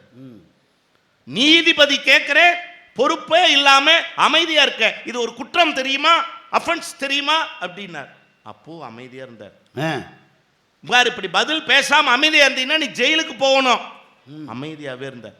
சரி. பொறுமை இழந்த நீதிபதி சொன்னார், கொஞ்சம் சத்தமாவே சொன்னாரு, ஏன் இப்ப நீ பேசுனா என்ன, அந்த அம்மாட்ட பேசுனா என்ன, உன் பொண்டாட்டி தானே. இவன் மெதுவா சொன்னான், அவன் நிறுத்தினா தானே சார் நான் பேசுறக்குன்னா. அவன் நிறுத்தினான். இந்த அம்மா அவரை பேச விடாம இந்த அம்மாவே பேசிக்கிட்டு இருந்தா அவர் என்னைக்கு பேசுவார்? நான் கேட்கிறேன் நடுவர் அவர்களே, என்னதான் நீங்க மனக்குறை என்பது அதை நீங்க நல்ல நகைச்சுவைங்க. இத்தனை பேர் உட்கார்ந்துருக்காங்க, இலக்கிய சான்றோர்களினுடைய பொழிவுகள் மட்டுமல்ல, நல்ல பாடல்கள், நல்ல நகைச்சுவைகள், இலக்கிய தேடல்கள்னு ஒரு பன்முக சங்கமமாக இந்த மன்றத்தினுடைய இந்த 31ஆம் ஆண்டு விழாவை இவர்கள் செதுக்கி இருக்கிறார்கள் என்றால் என்ன அர்த்தங்க? வந்தவர்கள் எல்லாம் கையில் பண நிறைவோடா செல்ல போகிறார்கள்? இல்லை இல்லை, இங்கு பார்வையாளர்களாக வந்தவர்கள் எல்லாம் ஒரு நல்ல நிகழ்ச்சியை பார்த்தோம் என்கிற மன நிறைவோடு வீட்டுக்கு செல்வார்கள் என்கிற நம்பிக்கையில் தானே முத்தமிழ் மன்றம் இப்படிப்பட்ட சிறப்பான நிகழ்ச்சிகளை ஏற்பாடு செய்திருக்கிறார்கள். நான் கேட்கிறேங்க, மரணத்தை கூட விவேகானந்தர் ரொம்ப வேடிக்கையா சொன்னார். மரணத்தை கூட நீங்க யோசிச்சு பாருங்க, என்ன வார்த்தை தெரியுங்களா? மரணத்தை கண்டு யாரும் பயப்படாதீர்கள். ஏன் மரணத்தை கண்டு யாரும் பயப்படாதீர்கள்? என்ன காரணம்? ஒரே வார்த்தை சொன்னார், நாம் இருக்கின்ற வரை அது வரப்போவதில்லை, அது வரும்போது நாம் இருக்க போவதில்லை. எவ்வளவு யோசிச்சு பாருங்க. சாதாரணமான விஷயங்க. மரணம் குறித்த பயத்தை கூட துடைத்து எறிந்த ஞான வாசகம் அது என்பதை மறந்து விடாதீர்கள். நான் ஒன்னு கேட்கிறேன், வாழ்க்கையில நகைச்சுவை உணர்வு இருந்தாதான் வீட்டுல சமாளிக்க முடியும். நீங்க அப்படித்தானே சமாளிக்கிறீங்க? பொதுவா பொய் சொன்ன வாய்க்கு போஜனம் கிடைக்குமா கிடைக்காதா? கிடைக்காது. பொய் சொன்ன வாய்க்கு சோறு கிடைக்காதுங்கிறது தானே நம்முடைய முதுமொழி. ஆனா என் வாழ்க்கையில பொய் சொன்னாதான் சோறு கிடைக்குது. எப்படி? சிரிக்கிறாங்க பல பெருமக்கள், அம்மாக்களும் சிரிக்கிறாங்க. பொதுவாக சாம்பார்னு ஒன்று வைப்பாங்க. ஆனால் என் வாழ்க்கையில் நடந்த மாதிரி யார் வாழ்க்கையிலும் நடந்துதான்னு தெரியல. பெண்கள்லாம் சீரியலை பார்த்து அழுகிறார்கள் என்றால் நான்லாம் வீட்டில் இருக்கிற குளிர் சாதன பெட்டியை பார்த்து அழுகிறேன். ஃப்ரிட்ஜை பார்த்து. ஆமாம், அதை திறந்து பாருங்க. எங்கள் வீட்டில் அதில் தான் சங்க இலக்கிய சாம்பார், புறநானூறு புளிக்குழம்பெல்லாம் அதில் தான் இருக்கும். போன வாரம் வெள்ளிக்கிழமை ஒரு வத்த குழம்பு வச்சு ஊத்துனாங்க. சாப்பிட்டு ஒரு வாயை சாப்பிட்டுட்டு சொன்னேன், போன மாசம் 27ஆம் தேதி ஒரு புளிக்குழம்பு வச்சியம்மா அதே மாதிரி இருக்குன்னு. அதே தான் நாங்க, அது பரவாயில்ல, அதே மாதிரி அதே தான். 27 சீரியல், ஒரே ஆளு, ஒத்த மனுஷி பாப்பனா உனக்கு குழம்பு வைப்பனா நாங்க. அது பரவாயில்ல ரவி, சொல்லுங்க. ஒரு காலத்துலலாம் சமைச்சு தட்டுல போட்டுச்சு, இப்பெல்லாம் சமைச்சு நெட்ல போடுது. எங்க வீட்டுல சிக்கன் குழம்பு ஸ்டேட்டஸ், மீன் குழம்பு ஸ்டேட்டஸ். என் மனைவி ரசம் வச்சு பேஸ்புக்ல போட்டா 1000 பேர் லைக் போட்டிருக்காங்க, நான் லைக் போடல. ஏன்டா வந்து கேட்டா 1000 பேர் லைக் போட்டிருக்காங்க, நீ ஏன் போடலன்னா நான் சொன்னேன், அவன்லாம் ரசத்தை பார்த்தவன், நான் தான் சாப்பிட்டவன். 3 நாள் பிச்சிரு போனது எனக்கு தான் தெரியும். நான் கேட்குறேன், அது இந்த யூடியூப்பை பார்த்து பல பேர் சமைக்கிறாங்க. அதை விட பேராபத்து எதுவுமே இல்லை. கிடையாது. உண்மையாக சொல். அதை விட என் மனைவி யூடியூப்பை பார்த்து நல்லா சமைச்சாங்க. நான் சொன்னேன், நல்லா தான் சம்பாதிக்கிறேன், ஏன் இப்படி மோசமாக சமைச்சேன்னு சொன்னாங்க. இது யூடியூப்பில் பார்த்து செஞ்சேன்னாங்க. எங்க அந்த யூடியூபை எடு அப்படின்னு அந்த சேனலை பார்த்தா கீழே தொடர்புக்கு டிஸ்கிரிப்ஷன் போட்டு பார்த்தே. தொடர்புக்குன்னு ஒரு எண் இருந்தது. அந்த நம்பருக்கு ஃபோன் போட்டேன். சரிம்மா, நீ சமைச்சின்னா உன் வீட்டுக்காரனுக்கு போட்டு கொல்லு, நான் இன்னொருத்தியோட புருஷன், தயவு செய்து என் வாழ்க்கையில விளையாடாதேன்னு. அந்த அம்மா சொன்னா, கீழே போட்டிருக்கிற வாசகத்தை நல்லா படிச்சிங்களான்னா. என்னம்மா போட்டிருக்கேன்னு? சமைத்து பாருன்னு தான் போட்டிருக்கேனே தவிர சாப்பிட்டு பாருன்னு போட்டிருக்கேனா? நான் கேட்குறேன், இதெல்லாம் தயவு செய்து வாழ்க்கைக்கு உதவுமா? நான் கேட்குறேன். அண்ணே, நான் நிறைவாக ஒரு செய்தி சொல்லி நிறைவு பண்ணுறேன். என்ன தெரியுங்களா? வாழ்க்கையில் விருப்பத்திற்கும் நேசத்திற்கும் ஒரு பெரிய வேறுபாடு உண்டு. இது தெரியாமனால தான் பல பேருடைய வாழ்க்கையில மனக்குறை அமைந்திருக்கிறது. என்ன தெரியுங்களா? விருப்பத்திற்கும் ரெண்டுமே பார்க்கறதுக்கு ஒரே மாதிரி இருக்கும். விருப்பமும் ஒண்ணுதானே, நேசமும் ஒண்ணுதானே. நான் அவரை விரும்புகிறேன்னாலும் ஒண்ணுதான், நான் அவரை நேசிக்கிறேன்னாலும் ஒண்ணுதானே நினைக்கிறீங்க. ரெண்டுக்கும் ஒரு நுட்பமான வேறுபாடு உண்டு நெறியாளர் அவர்கள். என்ன தெரியுங்களா? விருப்பம்ங்கிறது என்ன தெரியுங்களா? பூக்களை விரும்புபவர்கள் பறித்து சூடுகிறார்கள், அதே பூக்களை நேசிப்பவர்கள் செடிகளுக்கு தண்ணீர் ஊற்றுகிறார்கள் அப்படின்னு சொன்னா விருப்பத்தை காட்டிலும் நேசம் பெருமைக்குரியதுங்க. நான் இப்படி சொல்லி நிறைவு செய்கிறேன். கடப்பாறைக்கு கூட இடம் கொடுக்காத பாறை வேருக்கு எப்படி இடம் கொடுக்கிறது? கடப்பாறைக்கு கூட இடம் கொடுக்காத பாறை வேருக்கு எப்படி இடம் கொடுக்கிறது? இப்படி சொல்லலாமா? அதிகாரத்திற்கு அடிபணியாதது அன்புக்கு மட்டுமே அடிபணியும். வாய்ப்புக்கு நன்றி, வணக்கம். அருமை. மிக சிறப்பாக மனக்குறையை நீக்கிய நம்முடைய ரவிக்குமார் அவர்களுக்கு மிகப்பெரிய ஒரு பாராட்டை நாம் கைதட்டாக கொடுத்து, அமைச்சராக இருந்தபோதும் சரியான தமிழ் வடிவமாக தன்னுடைய உரையை ஆற்ற இங்கே வருகை தந்திருக்கிற அன்பிற்கும் பண்பிற்கும் பாசத்துக்குரிய அன்புக்குரிய மாமனிதர் ஐயா வைகை செல்வன் அவர்களை உங்கள் பலத்த கரகோஷங்களுக்கு மத்தியில் வரவேற்கிறோம். ஐயா அவருடைய பேச்சுக்கு மிகப்பெரிய விசிறி நாங்கள்லாம். ரொம்ப அழகாக விஷயம் சொல்லியிருக்காங்க. ஒரே ஒரு நம்ம இதை முடிவாக சொல்ல போவதில்லை, ஒரு சில விஷயங்களை மட்டும் நான் சொல்ல போகிறேன். 2 விஷயத்தை சொல்லி நாம் இந்த அரங்கத்தை நிறைவு செய்வோம். ரொம்ப நம்ம வாழ்க்கையில் சிரிக்க வச்ச நபர்கள் வாழ்க்கை முழுதும் சிரித்தாங்களா அப்படின்னு கேட்டால் இல்லை அப்படின்னு தான் சொல்லணும். நீங்கள் யோசிச்சு பாருங்கள், வாழ்க்கைங்கிறது என்ன சார்? காலையில் எந்திரிச்சா காப்பி, எந்திரிக்கலாம் பால், அவ்வளோதான். சிம்பிளாக சொன்னால் அவ்வளோதானுங்க. நான் என் ஸ்டூடெண்ட்டிட்ட கேட்டேன், வாழ்க்கைன்னா என்னடான்னே? பணம் மரம் மாதிரி சார்னா எப்படிறான்னே? ஏறுனா நொங்கு, உளுந்தா சங்கு, அவ்வளோதான். வாழ்க்கைங்கிறது ஒரு ஐஸ்கிரீம் மாதிரி, தின்னாலும் கரையும், திங்காமல் வச்சாலும் கரையும். உண்மை தானே? ஒன்றும் இல்லை. இப்போ ஒரு செருப்பு போட்டு நடந்து போகிறோம், ஒரு அறுந்து போயிட்டுன்னு வச்சுங்களேன். ஒரு அண்ணாச்சி கடை வச்சுருக்காரு, அண்ணே புது செருப்பு இங்கே போடுறேன், ஒரு 10 நிமிஷம் கழிச்சு எடுத்துக்கிறேன்னு என்ன சொல்லுவார்? போட்டு போ தம்பிம்பார். ஒரு 10 கிலோ அரிசி வாங்கிட்டு போகிறோம், மழை வந்துட்டு, அந்த அண்ணாச்சி கடையில் போய் ஐயா மழை வந்துட்டு இங்கே 10 கிலோ அரிசி வச்சிடறேன், அப்புறமா எடுத்துக்கிறேன்னா என்ன பண்ணுவார்? வச்சுட்டு போங்க தம்பிம்பார். இதே அண்ணாச்சி கடைக்கு பக்கத்தில் போயிட்டு நம்ம தாத்தா செத்துட்டார், தூக்கிட்டு போகிறோம். அதே கடைக்கிட்ட போய் மழை வந்துடுச்சு, அண்ணாச்சி ஒரு 10 மினிட்ஸ் எங்கள் தாத்தாவை அங்கே வச்சுட்டு அப்புறமா எடுத்துக்கிறேன்னு ஒத்துப்பாரா? நீ வேணா வாடா நான் போகிறேன் பாரு. அருந்து போன செருப்புக்கு இருக்கிற மரியாதை இறந்து போன மனுஷனுக்கு கிடையாது. அவ்வளோதான் சார் வாழ்க்கை. நான் வனமாமலை ஒரு அருமையான கருத்தை ஒன்று எழுதினார். எல்லாருக்கும் தெரிஞ்ச பாட்டு அது. பந்தலிலே பாவாக்கா தொங்குறத பார்த்துக்கினியான்னு ஒருத்தர் இறந்து போயிட்டார். அவங்க வீட்டில் ஒரு மாமியாரும் மருமகளும் சாவுக்கு போயிருக்காங்க. போனவங்க இழவு வீட்டில் பாவக்காய் காய்ச்சி தொங்கிட்டு இருந்திருக்கு. அந்த பாவக்காவை ஆட்டையை போடுது ஒன்று. பந்தலிலே பாவக்கா தொங்குறத பார்த்துக்கினியா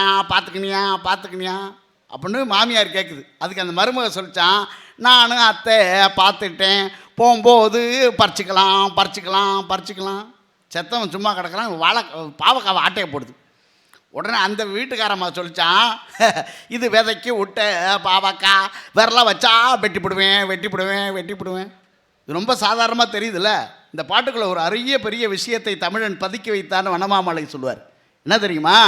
நீ செய்த பாவம் எல்லாம் பாவக்காய் மாதிரி காய்ச்சி தொங்குது பாருன்னு சொல்கிறா. அதுக்கு அவ சொல்கிறா, இப்போ ஏன் கவலைப்படுற அத்தை, போகும்போது பார்த்துக்கலாம், சாகும்போது பார்த்துக்கலாம். அதுக்கு அந்த வீட்டுக்காரி சொன்னாலாம், இல்லை, நீ செய்த பாவம் எல்லாம் விதையாக இருக்கிறது, நீ என்றைக்கு விரலை வைத்துக்கிறாயோ அன்றைக்கு உன்னை இந்த சமுதாயத்திலிருந்து அழித்து விடும்னு சொல்லுதான் அந்த பாட்டு.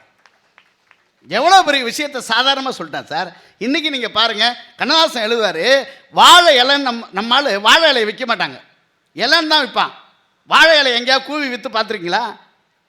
நான் வாழலைன்னு வரும். வாழை இலைன்னு விற்றா வாழலைன்னு வருங்கால இலைன்னு தான் விற்பாங்களே தவிர வாழை இலைன்னு யாரும் விற்க மாட்டாங்க. ஒருத்தர் குடும்பத்தில் சண்டை போட்டு வீட்டுக்கு வந்துட்டா. இன்னும் அவள் வாழை இலையை எடுத்து தலையில் வச்சுட்டு நான் வாழலை அப்படின்னு விற்றுட்டு போனாலாம். அவங்க தம்பி வாழைக்காய் எடுத்து தலையில் வச்சுட்டு அக்கா வாழைக்கான்னு விற்றுட்டு போனாலாம். ஒரு மங்களகரமான சொல் தான் வரணும், ஒரு மோசமான சொல் வந்துவிடக்கூடாது என்று தமிழர்கள் நகைச்சுவையிலே கூட மங்களகரமான சொற்களை பயன்படுத்துகிறார்கள். ஒன்று லாஸ்ட்டாக சொல்லி முடிக்கிறேன். ஒருத்தர் இறந்துட்டார். அவர் பேர் ராமநாதன். நீ ஒன்றும் கோச்சிக்காதப்பா, சொல்கிறேன் நான். அவர் பேர் ராமநாதன். எழுத்தாப்பில் ஒரு அம்மா இந்த மாதிரி ஒரு சேர் போட்டு உட்காந்துருக்காங்க. அவங்க ஒரு நடிகை, அவங்க அழவே இல்லை, நல்லா மேக்கப் போட்டிருக்காங்க, அழவே இல்லை. ஊரில் ஒரு 5 பேர் சொல்கிறாங்க, பாத்தியாப்பா அவங்க புருஷன் இறந்து கிடக்கிறாரு, அந்த அம்மா ஒரு சொட்டு கண்ணீர் விடலை. இப்படி ஒரு 5 பேர். இன்னொரு 5 பேர் பேசுகிறாங்க, இவன் பொழைச்ச பொழப்புக்கு அந்த அம்மா வந்ததே பெரிய விஷயம், வந்திருக்க அப்படின்னு அப்படி ஒரு 5 பேர் பேசுகிறாங்க. ஊர்னா அப்படி தானே பேசுவாங்க. இப்படி ஒரு 5 பேர், அப்படி ஒரு 5 பேர் பேசுகிறாங்க. ஆனால் அந்த அம்மா ஃபுல் மேக்கப்பில் இருக்கு, ஒரு சொட்டு கண்ணீர் விடுற. ஆனால் வீட்டுக்காரரை இறந்து கிடக்கிறாரு, பார்த்துக்கிட்டே இருக்கு. இதுக்கப்புறம் ஒரு ஃப்ளாஷ்பேக் இருக்குது, அதை சொல்கிறேன். இந்த அம்மா முதல்ல எங்கே அவரை பார்க்குதுன்னா ஒரு நாடக கம்பெனியில் பார்க்குது. 2 பேரும் ராமநாதன்கிறவரும் இந்த அம்மாவும் திருமணம் பண்ணிக்கிறாங்க. 10 மாதம் தான் குடும்பம் நடத்தியிருக்காங்க. ஒரு அழகான ஆண் குழந்தை பிறந்திருக்கு. ஒரு நாள் ராத்திரி 10:30 மணிக்கு மேலே நீயும் வேண்டாம் உன் குழந்தையும் வேணான்னு நடுராத்திரியில் இழுத்து தரன்னு ரோட்டில் வெளியே விட்டுறாரு. யார்? இந்த ராமநாதங்கிற ஒரு ஆள். அந்த அம்மா போயிடுது. அதுக்கப்புறம் அவர் 2வது திருமணம் பண்ணிக்கிறார். அந்த அம்மா நாடகத்திலேருந்து கொஞ்சம் கொஞ்சமாக சினிமாவுக்கு வந்துருச்சு, பெரிய நடிகை ஆச்சு, பேர் புகழ் பணம்லாம் வந்தோடனே இந்த ஒய்ஃபை விட்டுட்டு 2வது ஒய்ஃபோட சார் 2வது ஒய்ஃபை விட்டுட்டு ஒய்ஃபிட்ட வாழலான்னு அந்த நடிகைகிட்ட வர்றாரு. அப்போ அந்த அம்மா சொல்லுது, நீ அந்த மனைவிக்காவது உண்மையாக இரு அப்படின்னு திருப்பி அனுப்பி விட்டுருது. நீ எனக்கு உண்மையாக இருக்க வேண்டாம், அந்த மனைவிக்காவது இருன்னு திருப்பி அனுப்பி விட்டுருது. அவர் திரும்பி போயிடுறாரு. இப்போ அவர் தான் இறந்து கிடக்கிறாரு. அந்த சாவுக்கு அந்த அம்மா வந்திருக்காங்க. அவங்க யார் தெரியுமா? 5 முதலமைச்சரோடு நடித்த 1000 பிறை கண்ட அபூர்வ சிந்தாமணி மனோரமா என்கிற ஆட்சி. வாழ்க்கை முழுவதும் ரணம். ஆனால் வாழ்க்கை முழுவதும் ரணமாக இருந்தாலும் மற்றவர்களை சிரிக்க வைப்பதில் ஒரு செப்படி வித்தையை கற்றவர்கள் என்று சொல்வார். ஒரு விஷயம் சொல்லுவா, தாராபுரம் ஒரு நடிகர் தான் முதல்ல சம்பாரித்த பணத்தில் ஒரு சாரி வாங்கிட்டு, ஒரு புடவை வாங்கிட்டு உங்கள் அம்மாவை பார்க்கறதுக்கு போகிறார் நடிகர். முதல்ல சம்பாரித்த பணத்தில் ஒரு புடவை வாங்கிட்டு போகிறாரு. தாராபுரத்தில் அமராவதி ஆற்றின் கரையில் ஒரு பக்கத்தில் இருந்து அமராவதி ஆற்றின் கரையில் ஒரு பிணத்தை 4 பேர் தூக்கிட்டு வராங்க. முதலில் வாங்கிட்டு போன புடவையை அவங்க அம்மாவோட பிணத்துக்குத்தான் போத்துனார். அதுக்கப்புறம் 27 வருஷம் நகைச்சுவையில் அவரை அடிக்க ஆள் இல்லைன்னு தமிழ் சினிமாவில் நடித்த ஒரே நடிகர் நாகேஷ் அவர்கள். 2 பேரும் யாரு? நான் சொல்கிறேன், இந்த 2 பேருமே வாழ்க்கையில் எவ்வளோ சித்திரவதை அனுபவிச்சிருக்காங்க. ஆனால் அவங்க எவருக்கு பெரிய நகைச்சுவை நடிகர்களாக தான் நமக்கு தெரியும். சார்லி சாப்ளின் உலகம் முழுவதும் கண்ணீரை துடைப்பதற்காக போராடிய மனிதன் வாழ்நாள் முழுவதும் அழுதான் என்று சொல்கிற சார்லி சாப்ளின். அப்போ நகைச்சுவை செய்தவர்கள் வாழ்க்கையில் சோகம் இருந்திருக்கு. ஆனால் நகைச்சுவை என்ன பண்ணியிருக்காங்க? உலகம் முழுவதும் கொண்டு வந்து சேர்த்துருக்காங்க. அதனால் தான் அழுதாலும் பிறரை சிரிக்க வைக்கிற ஆற்றல் அவர்களுக்கு இருந்திருக்கிறது. வாழ்க்கையில் ரொம்ப மிகப்பெரிய கஷ்டம் என்ன தெரியுங்களா? எல்லாருக்கும் பிரச்சனை இருக்குது. நான் உங்களுக்கு ஆரம்பத்திலே சொன்ன மாதிரி எல்லாருக்கும் பிரச்சனை இருக்குது. அந்த பிரச்சனையை தாண்டி மனசை ஊட்டி மலையிலேருந்து ஒரு பஸ் இறங்கிட்டு இருக்கு. ஒருத்தன் டிரைவர் சீட்டுக்கு பின்னாடி உட்காந்து புலம்புனா, என்ன குடும்பம் என்ன மனைவி என்ன வாழ்க்கைனா. டிரைவர் சொன்ன நம்பிக்கை வைடா. மறுபடியும் என்ன குடும்பம் என்ன மனைவி என்ன வாழ்க்கைனா. டிரைவர் சொன்ன நம்பிக்கை வைடா. மறுபடியும் என்ன குடும்பம். நான் டிரைவர் கடுப்பாயிட்டார். எனக்கு தான் 2 கண்ணும் தெரியல, பஸ்ஸு போகல, நம்பிக்கை வைடா. அன்னைக்கு இப்போ கோயம்பேடு கூட சொல்ல முடியாது, கோயம்பேடுலேருந்து ஒரு பஸ்ஸு கிளம்பிடுச்சு. ஒருத்தர் டிரைவர் சீட் பின்னாடி உட்காந்து ஒருத்தர் கீழே விட்டார். டிரைவர் சாப்பிட்டு கீழே உண்டா வண்டி நிறுத்துங்க, டிரைவர் சாப்பிட்டு கீழே உண்டா வண்டி நிறுத்துங்க, டிரைவர் சாப்பிட்டு கீழே உண்டா வண்டி நிறுத்துங்கண்ணா. டிரைவர் சொன்னார், கண்டக்டர் விசில் அடிக்காமல் வண்டியை நிறுத்த மாட்டேன், உளுந்ததே கண்டக்டர் தாண்டா, நிறுத்தி தொலைய. அன்றைக்கி செங்கல்பட்டில் ஒரு பஸ்ஸு போயிட்டுருக்கு, 3 விசில் அடித்தார் கண்டக்டர், வண்டி நிறுத்தவே இல்லை. நேரம் முன்னாடி போகலாம். டிரைவர் 3 விசில் அடிக்கிற வண்டி நிறுத்தாமல் போகிறேன். யாராமன் 6 தடவை பிரேக் அடித்தேன், வண்டி நிற்காமல் போகுது, ஒரு புளிய மரமாக பார்த்து நிறுத்துகிறேன். அப்போது வாழ்க்கையில் உடல் மனம் அறிவு என்கிற 3மே இந்த சமுதாயத்துக்கு வாழ்க்கையில் மிக முக்கியமான விஷயம். ஏன்னா உடல் தான் வெளியே தெரியும், மனம்ங்கிறது வெளியே தெரியாது, அறிவுங்கிறது நான் பேசினா தான் தெரியும். ஆனால் இந்த 3ஐயும் சமப்படுத்தி ஒருத்தன் வைச்சிருந்தா தான் வாழ்க்கையில் அவர்களுக்கு கிடைக்கிற மதிப்பும் மரியாதையும் கிடைக்கும். அப்போ அந்த மதிப்பும் மரியாதையும் உங்களுக்கு கிடைக்க வேண்டும் என்று சொன்னால் உடல் மனம் அறிவு என்கிற 3ம் உங்களுக்குள்ளே ஒருங்கிணைந்து அமைய வேண்டும். அப்படி ஒருங்கிணைந்து அமைவதற்கு நாம் நல்ல நகைச்சுவைகளை பார்க்கலாம், நல்ல நகைச்சுவைகளை நீங்கள் தெரிவு செய்யலாம், நல்ல நகைச்சுவைகளை நீங்கள் கேட்கலாம், பகிரலாம், சிரிக்கலாம். மனுஷனாக பிறந்தா சிரிக்கணும் சார். சிரித்தாதான் அது பேர் முகம், சிரிக்கலாம் அது பேர் முகர கட்டை இல்லைங்களா? அப்படி தானே சொல்லுவாங்க, முகம்டா அவன் மூஞ்சி பாரு முகர கட்டை. அதனால் வாழ்க்கையில் என்றைக்குமே சிரிப்பு உங்கள் கவலைகளை ஆற்றும் பெரும் மருந்து. அதனால் சிரியுங்கள், ரசியுங்கள். வாழ்க்கையில் எல்லா வளமும் நலமும் உங்களுக்கு கிடைக்க வேண்டும் என்று சொல்லி அற்புதமாக ரசித்து கேட்ட உங்கள் அத்துணையுடைய திருப்பாதங்களுக்கும் நன்றி சொல்லி நான் இந்த மேடையிலே அமர்ந்து பணியாற்றுவதற்கு காரணமாக இருந்த அன்பு அண்ணன் பிரகாசம் அண்ணன் அவர்களுக்கும் உங்கள் அத்தனை பேருக்கும் கலையாத கல்வியும் குறையாத வயது ஒரு கபட வராத நட்பும் கொன்றாத வளமையும் குன்றாத இளமையும் கழிப்பினிகளா உடலும் சலியாத மனமான் பகலா மனைவியும் தவறா சந்தானமும் தாழாத கீர்த்தியும் மாறாத வார்த்தையும் தடைகள் வாராத குடையும் தொலையாத நிதியமும் கோணாத கோள் ஒரு துன்பமில்லா வாழ்வும் இறைவனின் பாதத்தில் அன்பும் என்கிற 16 செல்வங்களும் நிறைய பற்றி நீங்கள் பல்லாண்டு பல கோடி நூறாண்டு வாழ வேண்டும் என்ற எல்லாம் உள்ள இறைவனை பிரார்த்தித்து விடைபெறுகிறேன். நன்றி, வணக்கம். ஹலோ, மிகச்சிறப்பாக நகைச்சுவை அரங்கத்தை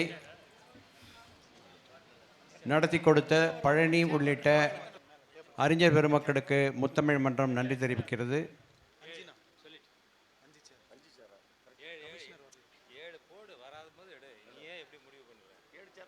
அடுத்த நிகழ்ச்சிக்கு மேடை அலங்கரிக்கப்படுகிறது.